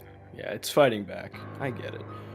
I see that it's starting to get angrier, and in response, Rylon begins to get a bit more. His voice begins to boom a bit more, and he stands a bit taller, and his eyebrows begin to furrow a bit, noticing that not much is changing. So he begins to yell again, "In your own home," this time in common, or I guess in Ostoya, whatever everyone's speaking here. Yeah, Ostoya. "In your home, Malakir, what was once your home, I'm going to banish the creature you brought forth. A sense of justice, vengeance, and all that is true and power in Solima's embrace. I will eliminate your creature in your home, and then I will reconstruct it into one of ours." And then I get kind of louder and louder. "So allow me one final push, Solima, to destroy this creature once and for all." And as I say that, my holy symbol glows with, as I kind of also cast the light spell, but it kind of shimmers a bit, and seeing as I'm a bit into character right now, my wings shoot out, and I begin to glow with a radiant energy. Okay. As your wings shoot out and you start to glow with that radiant energy, and you're pouring this and saying this, we're gonna pull away and come up to the guys up top again. You are now in front of the mirror, or you guys have been moving stuff over to the mirror. There are 8 rolls of this lengthy piece of the red rug, and you guys cut up about a third of it. What do you do? Okay. Ilfharyn sweating a little bit. He's got some moist on his brow. Mm-hmm. Okay, Eamon. Can you remove the painting from the wall? Not really a painting. It's a Mural slash tapestry. Yes, I suppose. Maybe we should ask for a frame for it. Could you explain to me his plan for hiding it again properly? We don't have one. Right. So perhaps we should get some like velvet or red or something nice and hang it from the ceiling. Hang it from the ceiling. Right, and then block off this whole area. Who said decor? Didn't Rylon say decor? Yes, but I will say this now. We do want to be a little bit careful about making this place too early. I don't want it to be a technical, holy ground. What? Isn't that the point? Well, it doesn't jive well with me. Jive. New word, just made it myself. It's actually from Bonus Style. Okay. it's actually French. Yeah, it's French. Right. How would you even go about, making this place holy? I don't know anything about that, but I know that. But I wouldn't have thought that, let's say we get some velvets. Rylon, he worships Sulema, right? Salama? Solima? One of the two. Can they hear me yelling at Solima in the basement? I'm trying to drown you out. I think probably not actually. Okay. Do you know if she's got a favorite color? Yellow? Yellow. Wait, did you take it down from the wall yet? Yeah, he would have been conversating with you while he awkwardly lifts this thing off the wall. Okay, I'm gonna look at that. This thing is, so the mirror is pretty tall, so are you like just tearing the whole thing down? Because I think Rylon had to like fly up there. Rylon and Stezril had to fly up there to put it up, right? Like the mirror is like wide and like tall. Gotcha. Like you guys could lift it away from it, but I don't know if you guys would be able to. I guess we like, could. bring It's it down easily. hammered in at the bottom, right? There's nails holding it at either corner, I would assume. I think that the pitons were only applied to the top. Okay, so we could just shift it up. All right. Yeah, exactly. That's fair enough then. We do so. I'm still gonna look at this thing. Mm-hmm. Could you describe it again? The mirror. No, not the mirror. The painting. The painting is of it's actually of Solima, and so let me really quickly. Solima is depicted as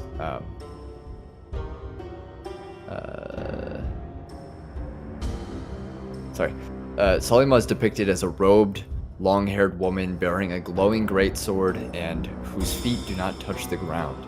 And so you see like the image of this this seraphine woman, female, with these this long sort of like silky in appearance looking robe that is in the colors of like kind of like bone white, gold, and like an emerald sort of greenish teal kind of color, and then bearing this massive long sword in both hands, and it's like facing downward like towards her feet that are like hovering off the ground, and so that's what the image looks like.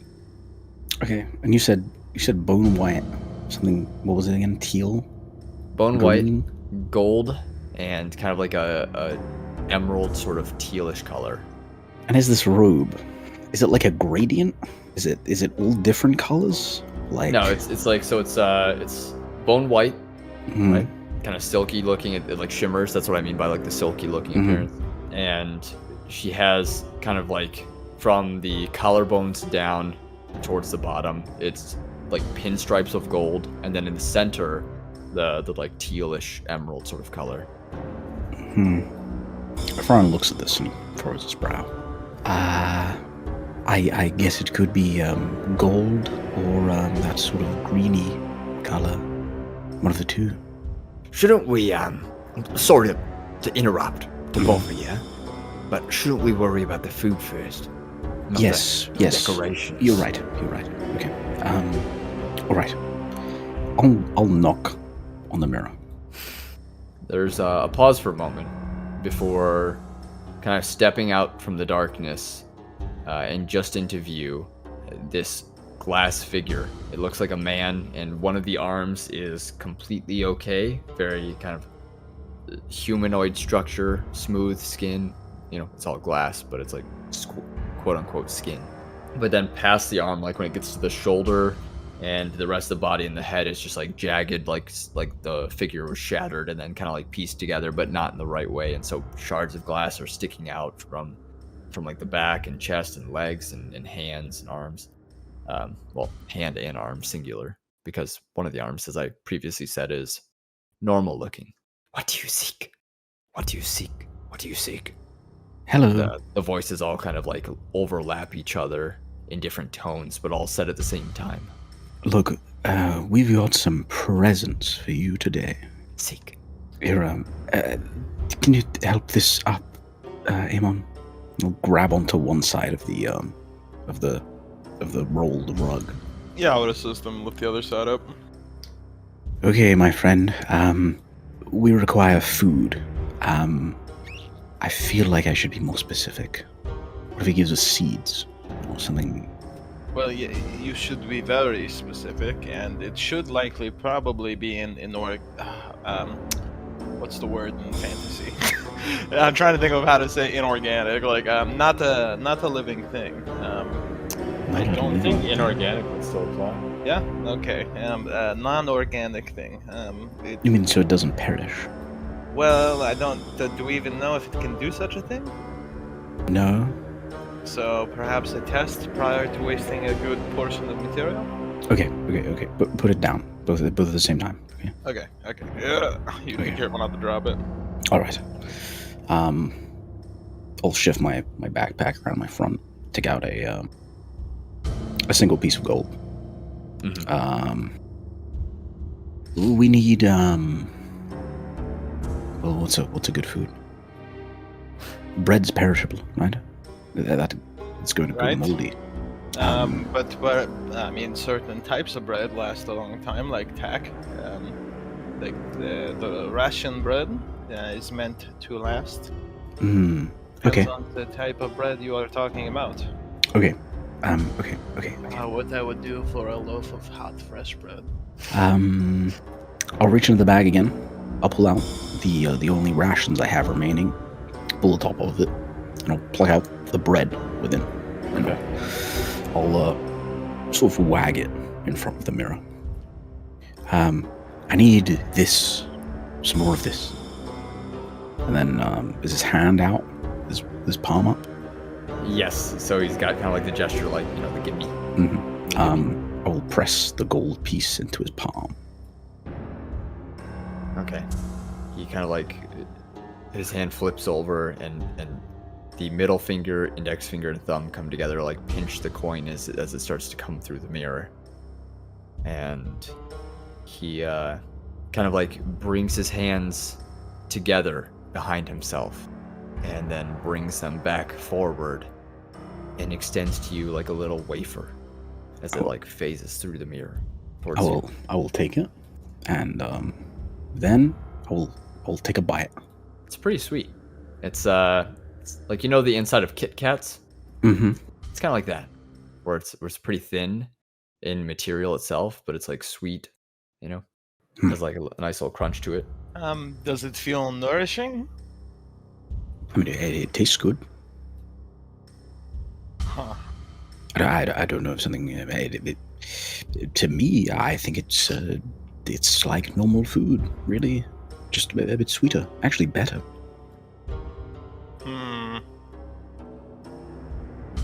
But nourishing. I mean, that's not something we could find out immediately, is it? If we had a starving person, maybe. But I don't think we have any of those on hand. Okay, Look, I'm just going to say that we give it a roll of rug, and in exchange we get more of this, okay? And then what? We need more things. We need variety. Okay, we need defenses. What is the best way to Defenses? I'm talking about food. Food is we've so many people here now. Yes, that's why we need more food. Fine. Try fruit. See if it can make an apple. Okay. I'll take out another gold coin from my bag. Well, that's a very small apple. It's a test. You want to give it a rug and get a giant apple? Make it a cherry then. A cherry, fine. I'll hold out the coin again, and I'll say, a cherry. And he like takes the coin in the same fashion, like pinches it between the two fingers and the thumb, and brings it through, and closes the coin into his hand, and then turns his hand over and opens his hand up, palm up, and there's a cherry, and he takes it with his other kind of like shattered hand, grabs it by the stem, and goes to extend it through the mirror back towards you. Alright, I'll take the cherry. I'll do exactly the same thing. I'll just stick the thing whole in my mouth. It's very bitter, but it has a sweet aftertaste, and there's no pit in it. Well, it didn't taste bad. Well, was it a cherry? I'd say so. Yes. A bitter cherry. But a cherry. Why would it be bitter? I don't know. Maybe. Yeah, I don't know how he got here. I don't even know if he knows what a cherry is supposed to taste like. Look, help me pick up the rug. I bend back down. Lug the rug upwards. What do you seek? The bread that you gave me before the cherry. I would like to exchange for that. Okay? And, but with this amount, he points towards the rug to make it clear.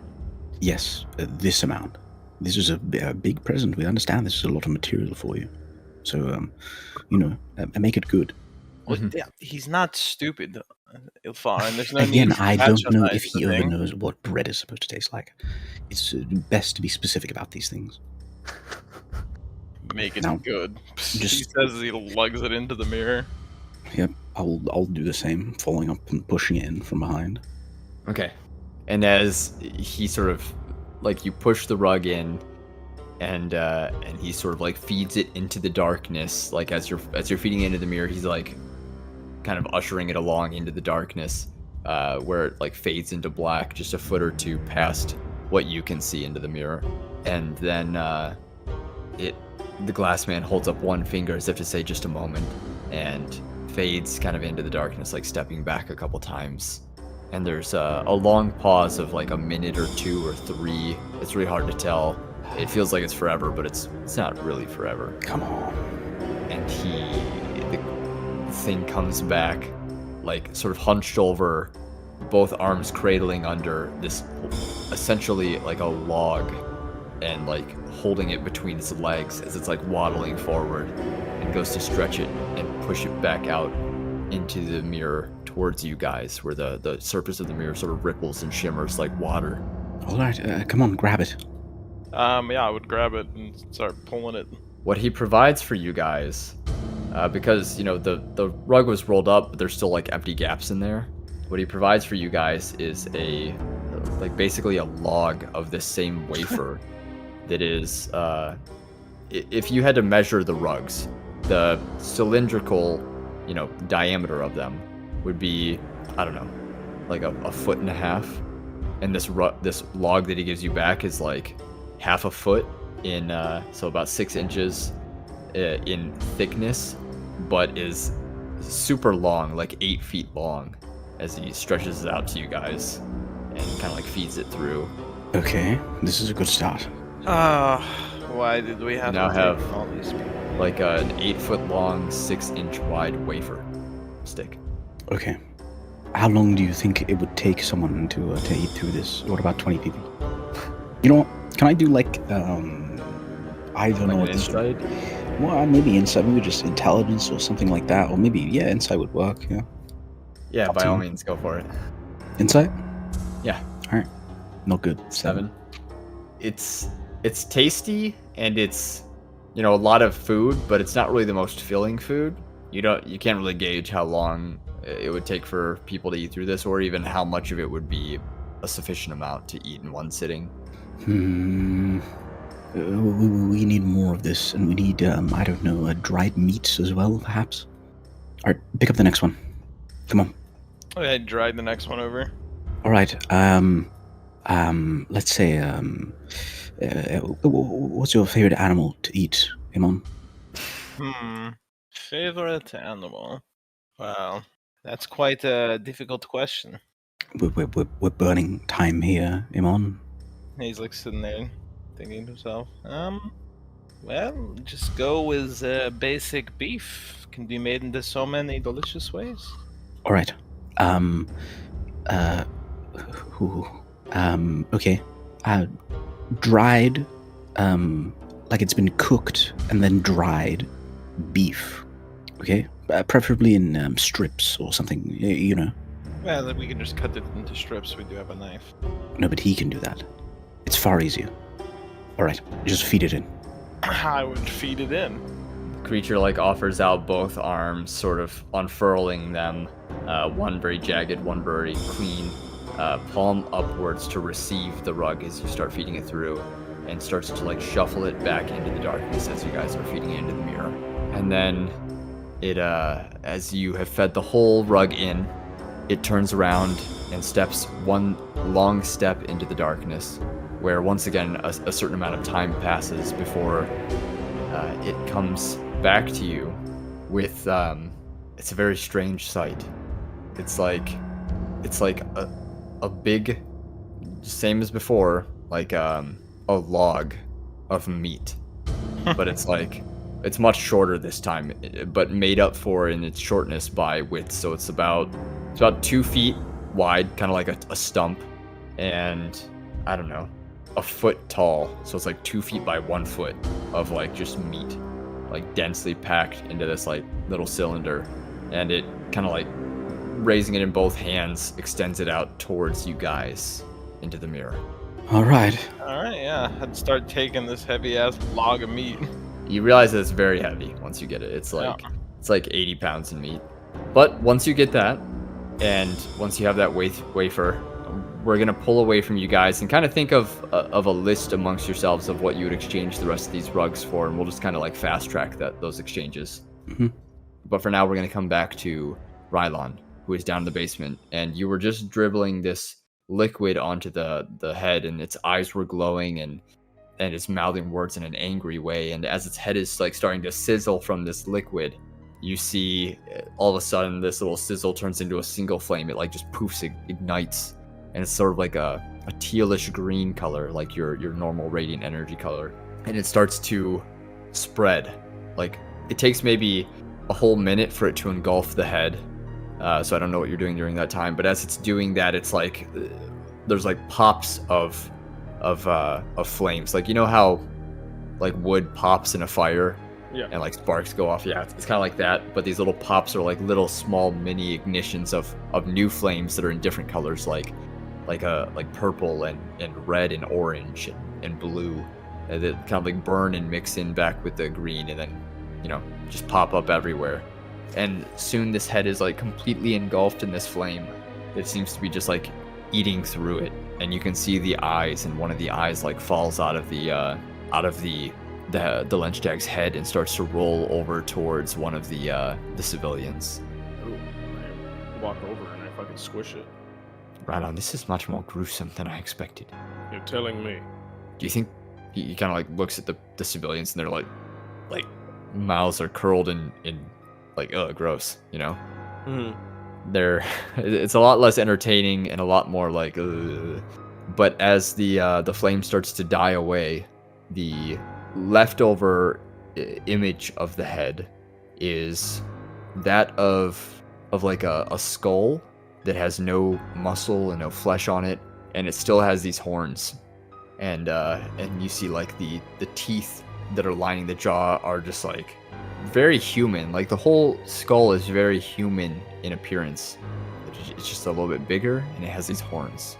And the skull's color, being on fire just now, is kind of like an ashen gray.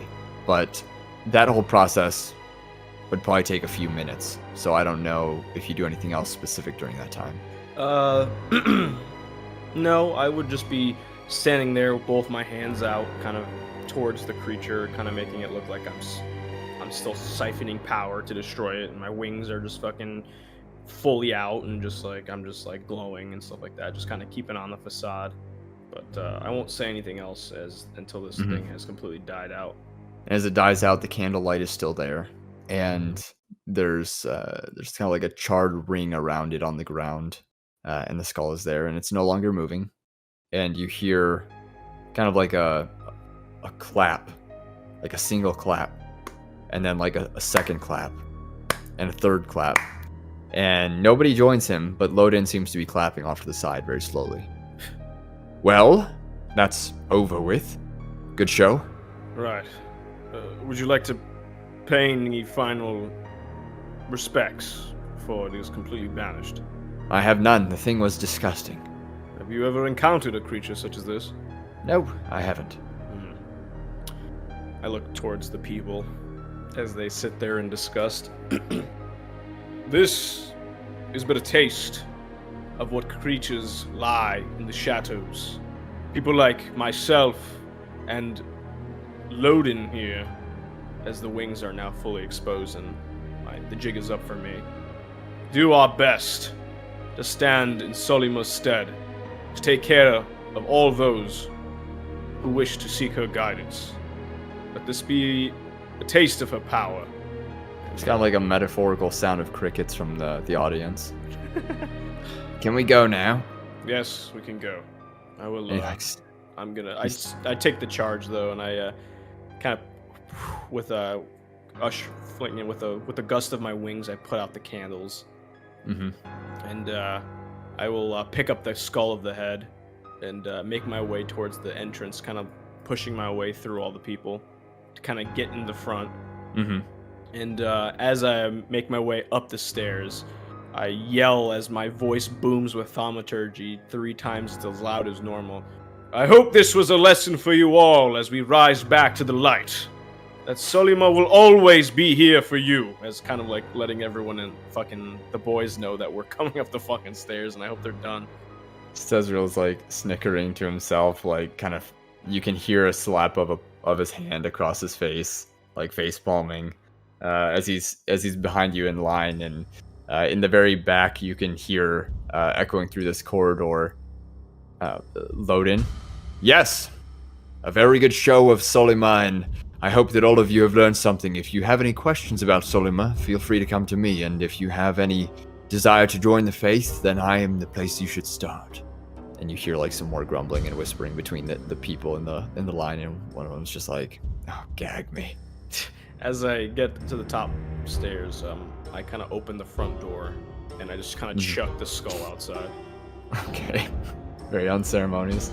It like clatters a couple times. You can hear it like kind of bouncing, like as it bings off of the like the horns, and then clatters a couple times, and the doors close. And I just wait for everyone to come back up the stairs. And so, in this time, I would say that you guys were able to exchange probably 3 more rugs. What would you have exchanged it for? How long are those again? They're about 8 feet wide by, 8 feet long by like 6 feet wide. Like before they're rolled up, I mean. Not very long. I'm gonna say one of them should be blankets. Oh, I didn't even see your messages, damn it. Yeah, you didn't respond. I did because I don't get Discord pings. That's sure. So I'm saying do blankets, and then probably 2 more food ones. Maybe go with I don't know, fucking nuts, just an assortment, or maybe dried fruits. One of the 2. I must say that we should have so many other priorities than just food. Well, these people are going to eat through this so quickly. Yeah, but not in a single day. Well, not in a single day, but we don't know when we're going to have this opportunity again. You're right. So shouldn't we perhaps get something more important? I like what? Like ways to bar those doors, and he points to the big church doors. I can bar the doors with magic. I can do it tomorrow. Tomorrow, yes. So what about today? And tonight? Today we just have, we just have a watch. It's fine. And how long do you think it's going to take these civilians to eat through that giant meat log? Honestly, I have no idea. Yeah. And we are no closer to hiding this thing. Better. No. Look, we'll just keep them comfortable right now. We just want to feed them, want to keep them comfortable, want to make sure that they're not asking questions or looking our direction. We just want to placate them. That's all. All right. We'll give them blankets. We'll give them dried fruits. Everybody loves dried fruits. And one other thing, which if you want this to be something that's more pressing, then think of that. Okay. Sure. I will test this limits a little bit. First, we get the nuts. Everything goes normal with nuts. Yep. Everything goes normal with blankets. Yeah, it's the blankets one is just kind of like a big log of rolled up blankets, like one on top of another, kind of like toilet paper is rolled on top of itself, you know? Got it. And the nuts are like a giant sort of sack of nuts. Okay. Let's see if I can get a bit specific with this thing, huh? Okay. I would ask it, I would like I seek, right, something to bar a door that is adjustable, like, a piece of metal that can extend, that, goes inside itself and extends out, preferably I'd like it made out of, adamantium, please. Adamantium. He looks at you and gives you a shrug. I mean, don't ask, don't get, I suppose. I mean, if it works, it's a type of metal. If it works, perhaps we have a very good. You don't think door iron bar. or something would keep us fine just for a day? Well, I would prefer them having to break this door down than. What about the windows? Well, we do still have to do the windows, but we don't really have much time, do we, Mr. Yes, Elfharyn? Exactly. It's going to take more than a day. Right, So this time He you says hear he's, like, Rylon's shoving. voice. He's like shoving the rug in. Fuck. Rylon's like shouting, I hope blah blah blah, this has seen you, blah blah blah. The light. And you are like putting this rug into the mirror, and it's like rippling again, and the glass man is taking it at his normal slow sort of pace and feeding it into the darkness, and his arm kind of like extends all the way with the rug, shoving it in, but like fades into the dark, so you can only see like up to its elbow, and then it slowly pulls the arm back and starts to feed through the mirror a pull about like 2 inches wide and about 6 feet long, and it's just he feeds it right through into the mirror. I would try to take it and like slowly pointing it up and up and up, so I could try to get it without, getting it stuck. How tall is Eamon? Like 5'11".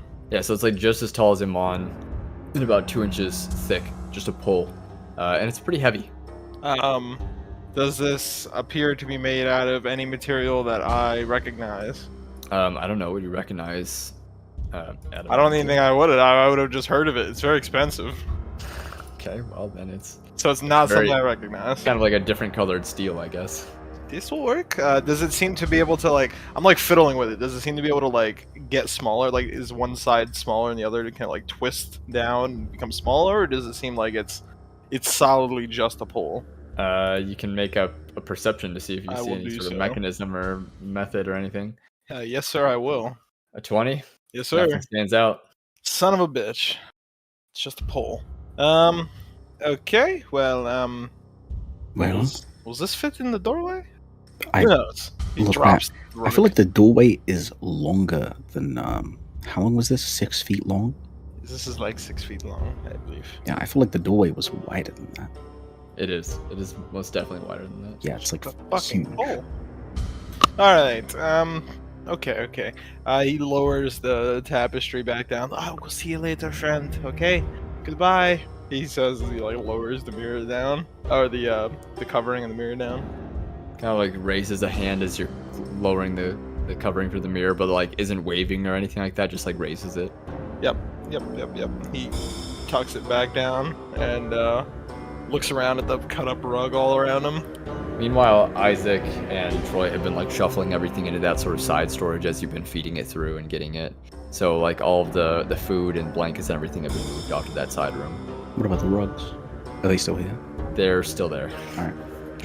So you still have like 3 bundles of these rugs just chilling there. Remember, we cut up the rug because it was unholy, right? Right, yes. We're slowly getting rid of it, and we intend to burn it or something. And Rylon comes into view with the others. giant meat log. Yeah, Magic. we've always had the giant meat log. Got it. Stazriel pipes up, shouting across the open area towards you guys, almost 200 feet away. How's it going up here? Is everything all right? Oh yeah, grand. He doesn't respond. He just kind of like turns to Rylon. What are those rugs still doing out? Can't trust anybody with anything these days. And I kind of just make my way towards Eamon and Ilfharyn in a rushed manner. What is Loaded going on pipes. here? Rylon, we have destroyed the evil rug. I look at the rolled up rugs. Well, some of it. Yes, the rug must be destroyed because it's part of the church. Well, I suppose the color was quite tacky, so it'll work. Oh, well, it's not just the color. It was put here for a specific reason. Why are you speaking like that?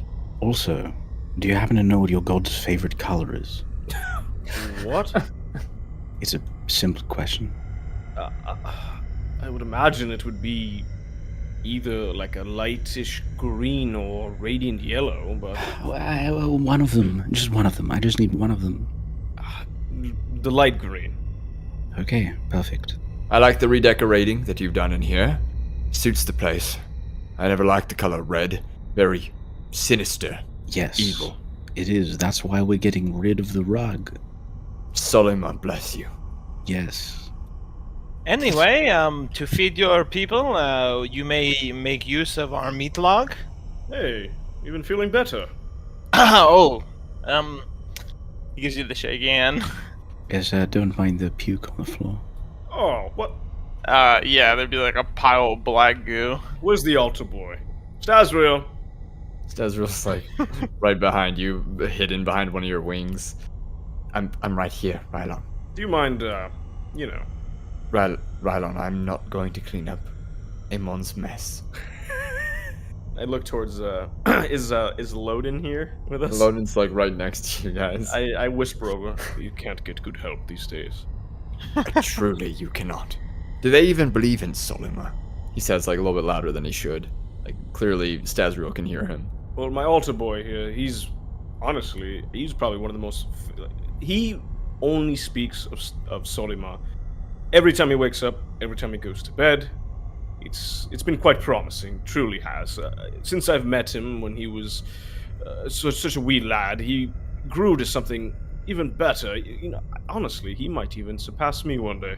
Altar boy, I would like to have a word with you. Come with me. Let's walk.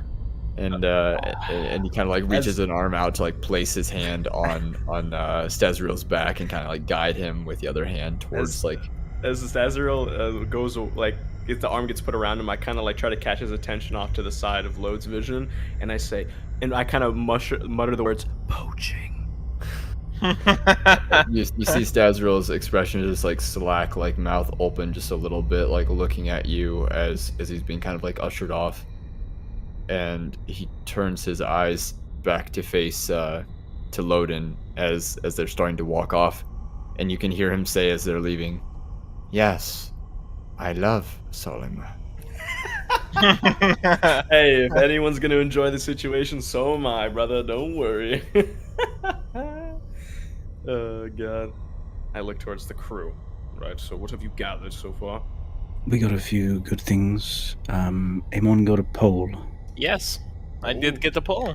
Would you like to see it? He like walks behind the altar, and Larry comes back with a 6-foot long pole. Is it like a weapon of sort? I asked it for something that could block the doorway there. I happened to actually ask it to be made out of adamantium because I had heard that it was a expensive and hard material, but I don't actually know what it is made out of. Looks like some sort of off-color steel to me, to be honest. Right. Is in terms of the things of actual importance that we got. Could be important. We got a bunch of blankets to keep them warm. We got a large sack of nuts. You have to go and see it. The Isaac and Troy, they were actually struggling to carry it into the room. It's this huge log of dried meat. You asked for logs. It's disgusting. No, not a log, but we fed it. We fed it the rug, right? So it just sort of came out in the same sort of shape. That is unsettling. Kind of, yes. And then we got some bread, sort of wafer, the same type you'd find in, rations. What about water? No, we didn't get any of that. We didn't have much time. Your distraction didn't really last. Really? I think it we'll lasts get water. quite long. Hey, look, we'll get water next time. It's fine. There's plenty of rug here. Or rug to go around. Rug water? What is it going to give you? A giant water, and then it's just going to fall on the floor? We'll ask for a bucket. Like a trough. A trough of water. Maybe, yes. Barrels. A barrel? I suppose a barrel. Well, since you decided to take in 8 people at our singular location who don't seem to have a single thing to their names. 8? There's like 20 of them. 20? There's only 8. There's 8, you idiot. Rylon said 20 to Ilfharyn. There's at least 20 of them. Listen, I didn't really have a choice. They kind of showed up at our door when we woke up. Second of all... Oh, please, you fell apart the second you saw that silly symbol on that man's weapon. Second of all, that's true. Third of all, we planned to turn this place into some sort of refugee camp regardless, so this was going to happen inevitably. Yes, but we weren't prepared as of yet. This is a bit early, no? Well, I digress on that, but I wanted to say what I said to our friend here, is that we cannot make this place too holy. If it becomes, holy ground, it would not be good for me. Well, what I think you're saying is that if it was like hollowed ground and... Right, sure, whatever these differences with you religious people. Well, the difference is that it would require a great bit of magic for that to happen. Some of which I am unable to cast. He breathes a sigh of relief. So I wouldn't worry too much about that, at least not yet. But, Ilfharyn, do you have that, or was it Stazriel that had that, that chain with the symbol of Imperius on it? I'm not sure. I'm pretty sure I just looked over it and then gave it back. I look in my bag. Do I have it? I don't believe so. Stazriel must have it. Did you give it back to him after you were done looking over it? Yes, I think so. Okay. I can look through my bag if you want. No, that'd be great. Okay, I'll do the same thing as Rylon did. I'll look through my bag. Okay, I don't believe that Rylon has it. You know, in truth, I don't remember who had it last. Neither. I can't imagine I would have kept it because I was just checking over We're it. gonna roll a 1d3. Alright, sure. A 1 is Stazriel, a 2 is Ilfharyn, 3 is Rylon. Alright, so Stazriel has it. Of course. That fucking mooch. Nope, nothing in here. I make my way towards where Loden and Stazriel were. And what do you think about Solima's vow of silence? I've thought about taking it upon myself once, but I have so much word to spread. Oh, that truly would have been something for you to do. I dare say that it would have actually been for the best, to show your faith. And they're just kind of like having this conversation. Stazriel's really not having it. And Loden is very much really just talking about himself and his accomplishments. I kind of Are they like in one of the side rooms, or are they just off to the side? They're just like 30 or 40 feet off to the side, speaking quietly by one of the pews. Kind of like in the middle lane between the two pews, or between the two sides that have pews, you know, like the middle hallway that previously where the rug was. I approach him. Stazriel. Oh, Rylon. I mean, yes, your seraph ship. I hear him say that. I'm like, all right, I've had enough. Stazriel, no more time for the games. You're not an altar boy. He's not an altar boy. It was a joke. You would lie to a seraph of Solima. He would look over his shoulders. Yeah, I would. I won't forget this. He says. He squints a little bit. Stazriel just kind of like closes his eyes. Like you can see he's like rolling his eyes behind his eyelids, and just like draws in a breath through his nose and lets out a sigh. Yes, Rylon, what do you need? I curl my wings over his back and kind of bring him towards back towards the party. I say, sorry, you said you wanted to play along with this for me and my end, and now I decided to turn it back on you for as long as I could, but then I just started feeling bad. So, sorry about that. Hope we can still be cool. You feel remorse, Rylon? I look back over my shoulder towards Loden. Don't make me regret it. Right. But, do you still have that chain that the lynch tag wore? Somewhere on me, yes. Do you mind if I see it? He starts to like rifle through his like pockets, the ones that are on the inside of his robe, the ones that are on the outside of his robe, and finally like pulls it out, like this little, you know, gold chain with the ends of the chains connecting to the ends of two wings that kind of come together and meet in the middle, where you know, engraved into the back of them is a symbol of Imperius. Didn't you say once we destroyed the head that this would be more of use to us? Yes, it should be unbound now, I suppose. So how does one bound it? I don't know. Commune with Solima. Ask her. See if you can adopt it. I don't know. I look around the room. I seem to be adopting a lot of things these days. Well, that's your fault. You're right, it is my fault. I think back to hanging around too long with fucking Gabriel, fucking rubbing off on me. What is that pole that Eamon has? That what? I look over. He's like nods his head, looking at Eamon. He'd be awkwardly holding the 6-foot long pole. Oh, I think he tried to get some sort of metal barrier for the door, and it just did not work out. Right. Anyways, do you need anything else? I should get back to my conversation. I just chuckle. No, by all means, if that is what you want to do, I will not stop you, as I kind of hold on to the chain of the wings. He turns and looks back at Loden. You know, I think that I might actually go rest upstairs. Just go lay down, have some peace, some time to myself. Who's saying that? Stazriel? Yeah. By all means, go. Okay, then excuse me.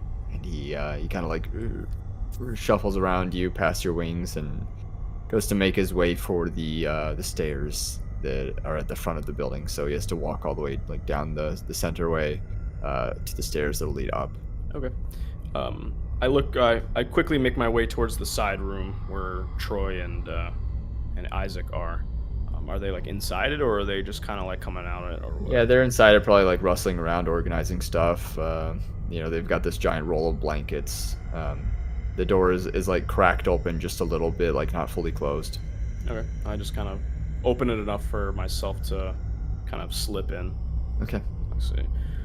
Good work here, boys. You've done well. We're getting the blankets ready to pass out to everyone, and thought that we would use some leftover cloth to make little sort of ration bags, so to speak. And you can see that Troy's like slicing off strips of the meat from the log, and Isaac is kind of like counting out like nuts and slicing off pieces of wafer, and they're kind of like bundling them into like sacks. Give a nice nod. I think that is a splendid idea. I appreciate your efforts. Yeah. But, Thanks. But I wanted to just mention something to you before I return back. That last night I did a bit of praying before I went to bed, and I was able to gain back the power of communications over vast distances, and you said you wanted to send a message to your son, Reuben. Yes, I would. Yes, absolutely. I can only do this up to about 3 to 4 times a day, and up to only 25 words. Now, I suggest that you think of something you truly wish to say. I will give you 2 messages, because I do need to conserve my slots, just in case things get hairy for the rest of the day, as they did yesterday, as you know. Is there any sort of capacity for the message, like a single sentence or 2 sentences, or? It could be as many sentences as you want, but it only has to be 25 words, or letters. Oh, wait, hold on. 25 words, sorry. So, Okay. in total, I will give you... So, I will send him the message. He'll respond. I will send him one more message, and he'll respond. And that will be it. Right. So, think of what you truly wish to say to him on the first message. He'll respond, and then you will have time to respond as well. Right. That sounds great. And as you're speaking to him, he's very, in the conversation. Not, thoughts are probably racing through his mind of what he would say. It's been so long. Like, he hasn't seen Reuben since Reuben was a little baby. Reuben's like 20-something years old now, and Doesn't even so know it's it a lot of, exists. it's a lot of time to kind of catch up on that front. And so as he's like deep in thought, you see a sort of glow of light from his chest, like sort of like, it's not beaming through his armor or anything like that, but there's a gentle glow of light that kind of comes out the side, or like one of the gaps in his armor where his shoulder is, and it's just for like 5 seconds at most. He doesn't seem to notice it. I kind of point towards his chest. Oh, you're glowing. What? Oh no. Oh, you He like were. looks down, and by then he's no longer glowing. You were. It's I would have felt it. Right.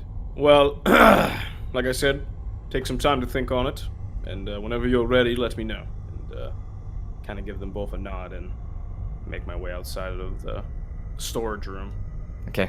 And as you're still in there and about to like reach for the door and step out, we come over to Ilfharyn. Ilfharyn, what are you doing at this time? Probably not much. Ilfharyn is probably just looking at the situation he's found himself in, with all of these people, and feeling like he did a pretty good job at getting food, but he doesn't really have anything to do right now. Do you guys have like lights throughout the? I suppose I was imagining the place is like well lit, or like lights kind of sort of out and about and around. It is Darkreign, so everything's like pitch black. So I guess unless you guys don't have lights kind of stationed up, it would be pretty dark in here. Any ruling on that? Given the circumstances of the Shadow Stealers, I would have definitely tried to upkeep the candles around the place. Yeah, we'd have candles, and we have torches that we bought for the week. And I think you have like 2 lanterns amongst Yeah, I have the 2 three of you. lanterns. Well, you exchanged one of them. I remember that. That's right. I have 1 lantern. But you guys bought a total of 3 when Darkreign started, I believe. So you guys have like candles and torches. Do you have torches kind of like around? Yeah. Yeah, but not for like the whole week. Definitely not. Okay, got you. So possibly something else to trade for then, or something. Yep. But so Ilfaryn's not really doing much. Nope, there's not much. He wants to do. He's probably just looking in the direction of sort of Rylon, Stasriel, and what was that guy's name? Loden. Yes. Loedan. Loden. Yes. Yeah, he's just observing. And so you're like behind the altar, like in that kind of like circle that you guys are camping out in. Mm-hmm. Yep. Okay. Then you hear something. It sounds like it's just next to you, and it's in Elven. All right. And the whatever it is says, "An elf out of the woods." I look at it. It's there's nothing there, right? Nope, nothing there. What brings you from your home? I pause, kind of, for probably about 3 or 4 seconds. Is Eamon nearby to you? That's up to Is he- Eamon. I'd be back where I was sitting, or where we were sleeping, where we got our little home base set up, and I'm just fiddling with the metal pole. Okay, so maybe like, I don't know, like 10, 15 feet 15, away. 10. Yeah. Yeah, 15. Okay. Yeah, I'll pause. And I guess if anybody's looking at Ilfharyn's way, you know, he looks a little bit confused. His brows kind of shoot down, and he looks off to that side, even though there's nothing there. And then I'll respond in Elven. That's a long story. Is that all you say? Yeah. You hear kind of like a quiet, chittering sort of cackle, like just like clicking and snickering and sort of like a very breathy laugh, and then you hear skittering, like up the wall behind you. I look Eamon's direction. Eamon, He looks up. Yes? I think we're going to have visitors soon. Oh? And, what exactly makes you say that? A voice speaking to me in my mother tongue, rounding me out, skittering up the walls. Ring any bells? No. No?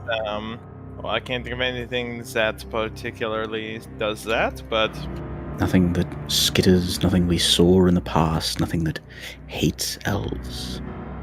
he's like, stops and he thinks to himself, those things in the woods? When we Mhm. were on our way here? Ah, Mhm. they came into the city. That would make sense. It would make sense. Oh, Yes. Those windows are about to be very bad. He stands up. Yes, they are. If only we would have gotten some protection. He looks at you pointedly. There's no way we could have gotten that much. Look, can you just get Rylon?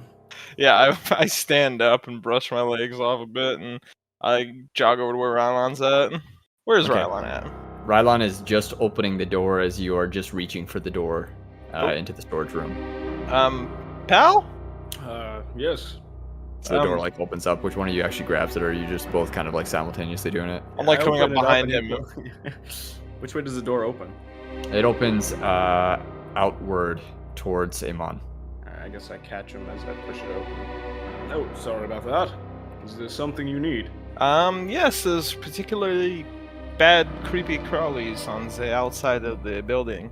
There's what? The things that we found in the woods. The spiders? The ones that speak? Speak what? Just come to Ilfharyn. I quickly make my way in a haste to Ilfharyn.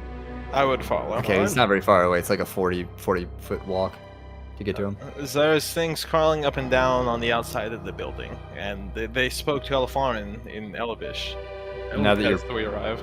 Now that you're kind of aware of it, you can hear like faintly this sort of like scraping of their little claws from their 8 legs as they're like at least 2 of them out there on the outside of the building. The name escapes me, but I remember these creatures. They resided in Fallowheart. They spoke Elvish, and I'm pretty sure they're used to kill witch hunters. Yes, I also think that they don't like elves. Lunar Echidna. Luna Echidna, that was it. Yes. Well, So, look, we're probably going to have a fight in our hands relatively soon. Yep. I do hope that none of those 8 people are elves.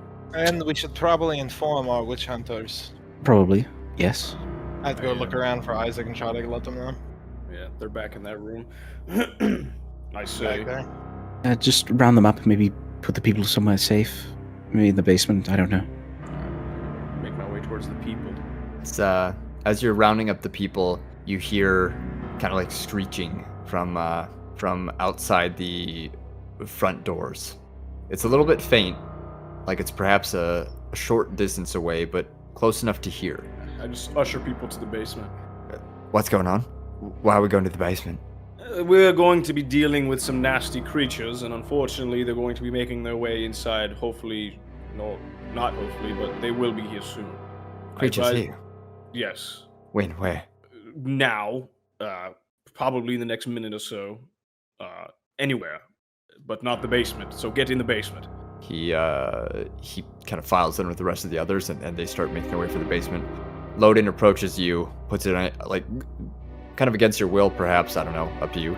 Clasps a hand onto your shoulder. And where do you want me? I look him up and down.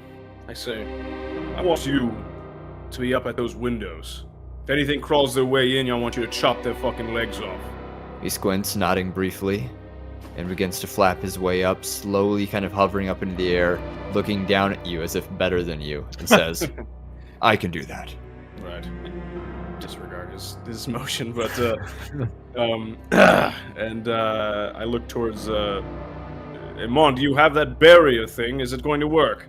I think it's just a pull. I look down at it again. I try to like pull at it a little bit to see if it extends again. Definitely just seems to be a pull, right? It is definitely just a pull. Yeah. This is just a pull. I go towards the front door and I just kind of peek my head outside real quick just to make sure that Yakov isn't outside. As you go to peek your way outside, you open the door just a crack? Just a crack, yeah. Okay. There's some more sort of shrieking that echoes and reverberates, or not reverberates, but like echoes loud enough through the air and kind of echoes through this stone, cathedral.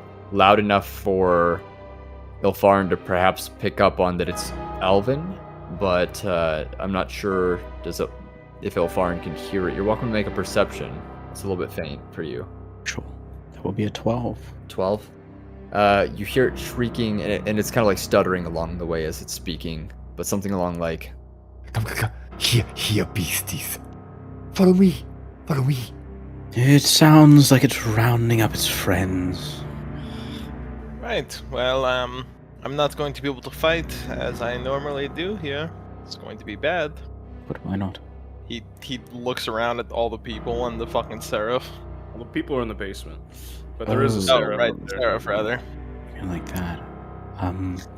Yes. That's a problem.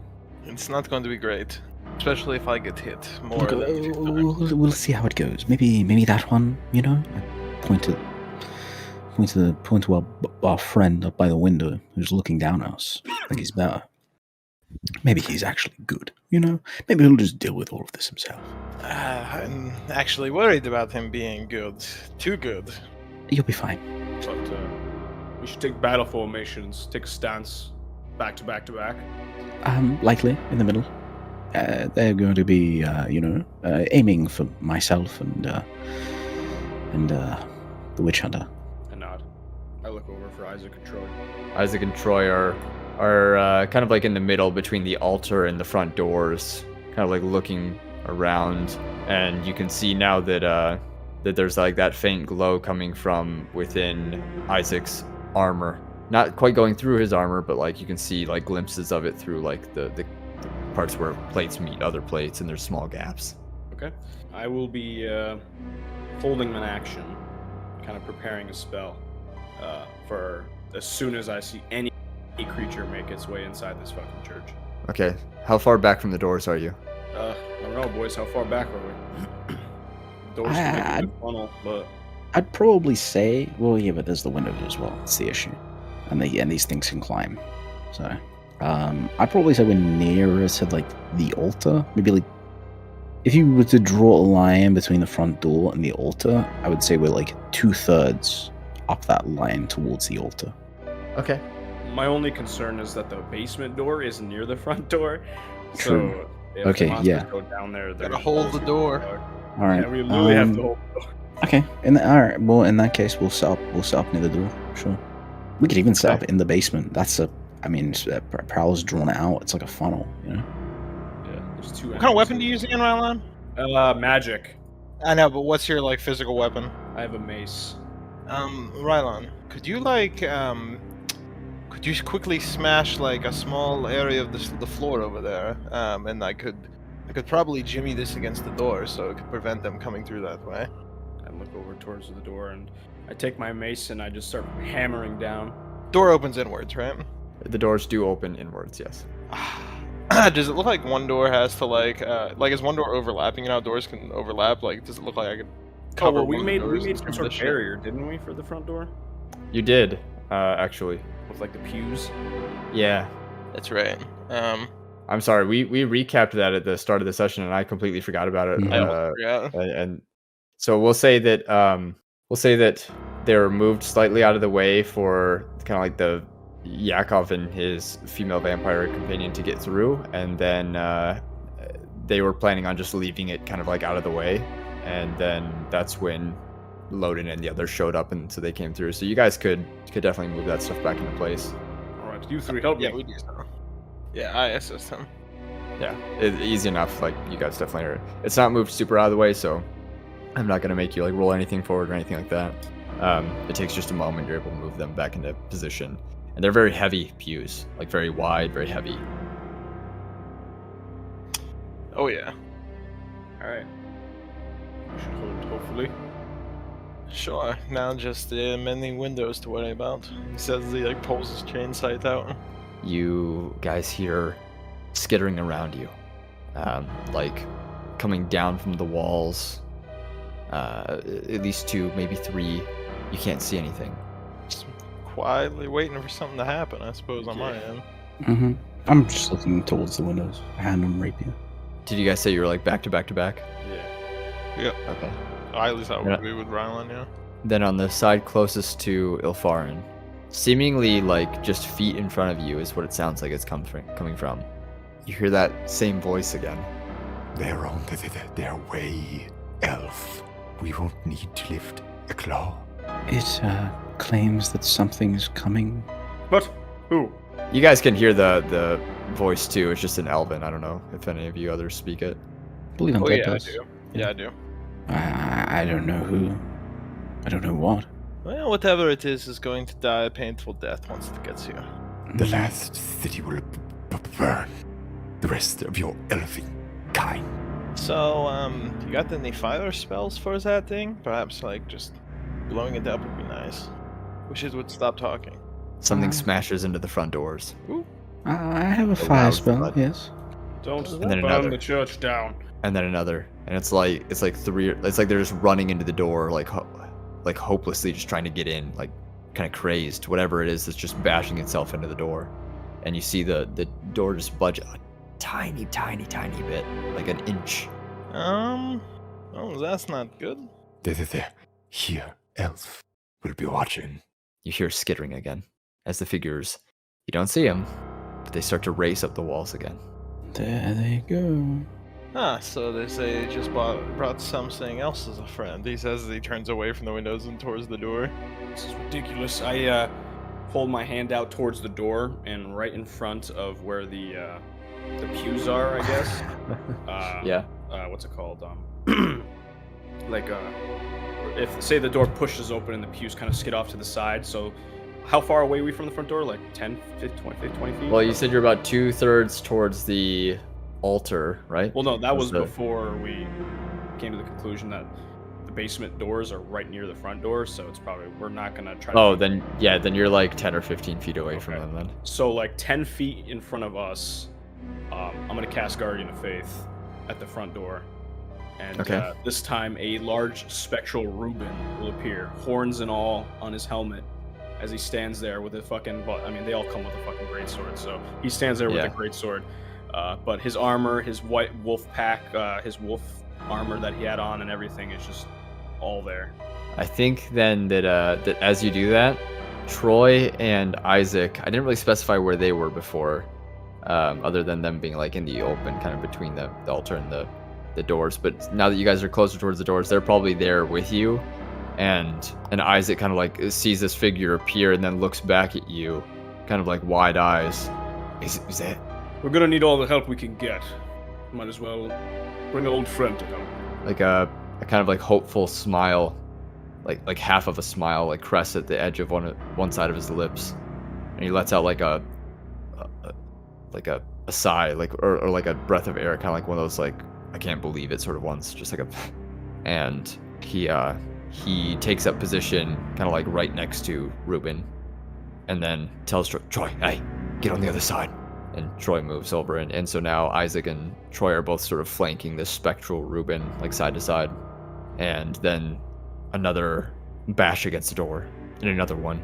And there's a moment of pause, and then a heavier bash, like something massive, just bashes right into the door, and the door opens up like 3-4 feet of a gap, enough for smaller things to get in, but not yet this big thing, whatever it was.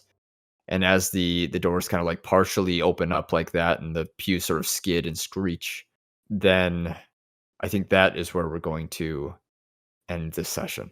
We're gonna die. Because I know that it's gonna be a Gonna be a combat, and rough combats one. are kind of lengthy sometimes. So that's where we're gonna end this one. We're dead.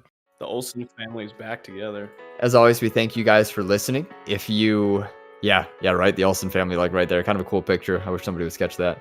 But as we end the session there, remember that we are on those social medias that I mentioned at the start of the podcast. Jimmy will have that stuff in a link in the description of this podcast, or video technically if you're viewing it on YouTube. Wherever you're listening to it, it'll be there. You'll find our link tree, and that has everything in it. We want to take a moment to thank our Patreon supporters. They are the reason that we can afford to get extra character art made, do give outs, and get our upgraded versions of our logos made, and a couple other goodies we have in store. We really, really, really, really appreciate their financial support, and so we want to give a big thanks to our party fiends, Stags and Xeno. We want to give a big thanks to our party monsters, Happy Phoenix, Rookshaw, and Cypher. We want to give a big thanks to our party person, Hawk, and our party lurkers, Valentine, Blundeeg, and Windowman. Thank you again for all of your outstanding financial support. And if this is something that you really, really believe in and want to see progress and get more art made for and everything like that, then perhaps consider becoming a Patreon supporter. Either way, you should definitely join our Discord and hang out with us. Ask us questions, talk to the rest of the podcast members. That is also where we post images for all of our encounters, which we do in Tailspire. We've been long time fans of Tailspire. I actually personally Kickstarter backed it 2 years ago, and I'm glad to see where it is. And with the recent partnership between Tailspire and Hero Forge, we're very excited to have our own tokens in the near future. So we hope to share those too with you on our Discord. So that's the place to be. Go ahead and join it. Link will also be in the link tree down below or in the description, wherever that is. I think that's it. So all that being said, thanks again for listening. We're glad to have you. And as always, never split the party. Thanks for being here. Catch you next time. Adios. Yeah.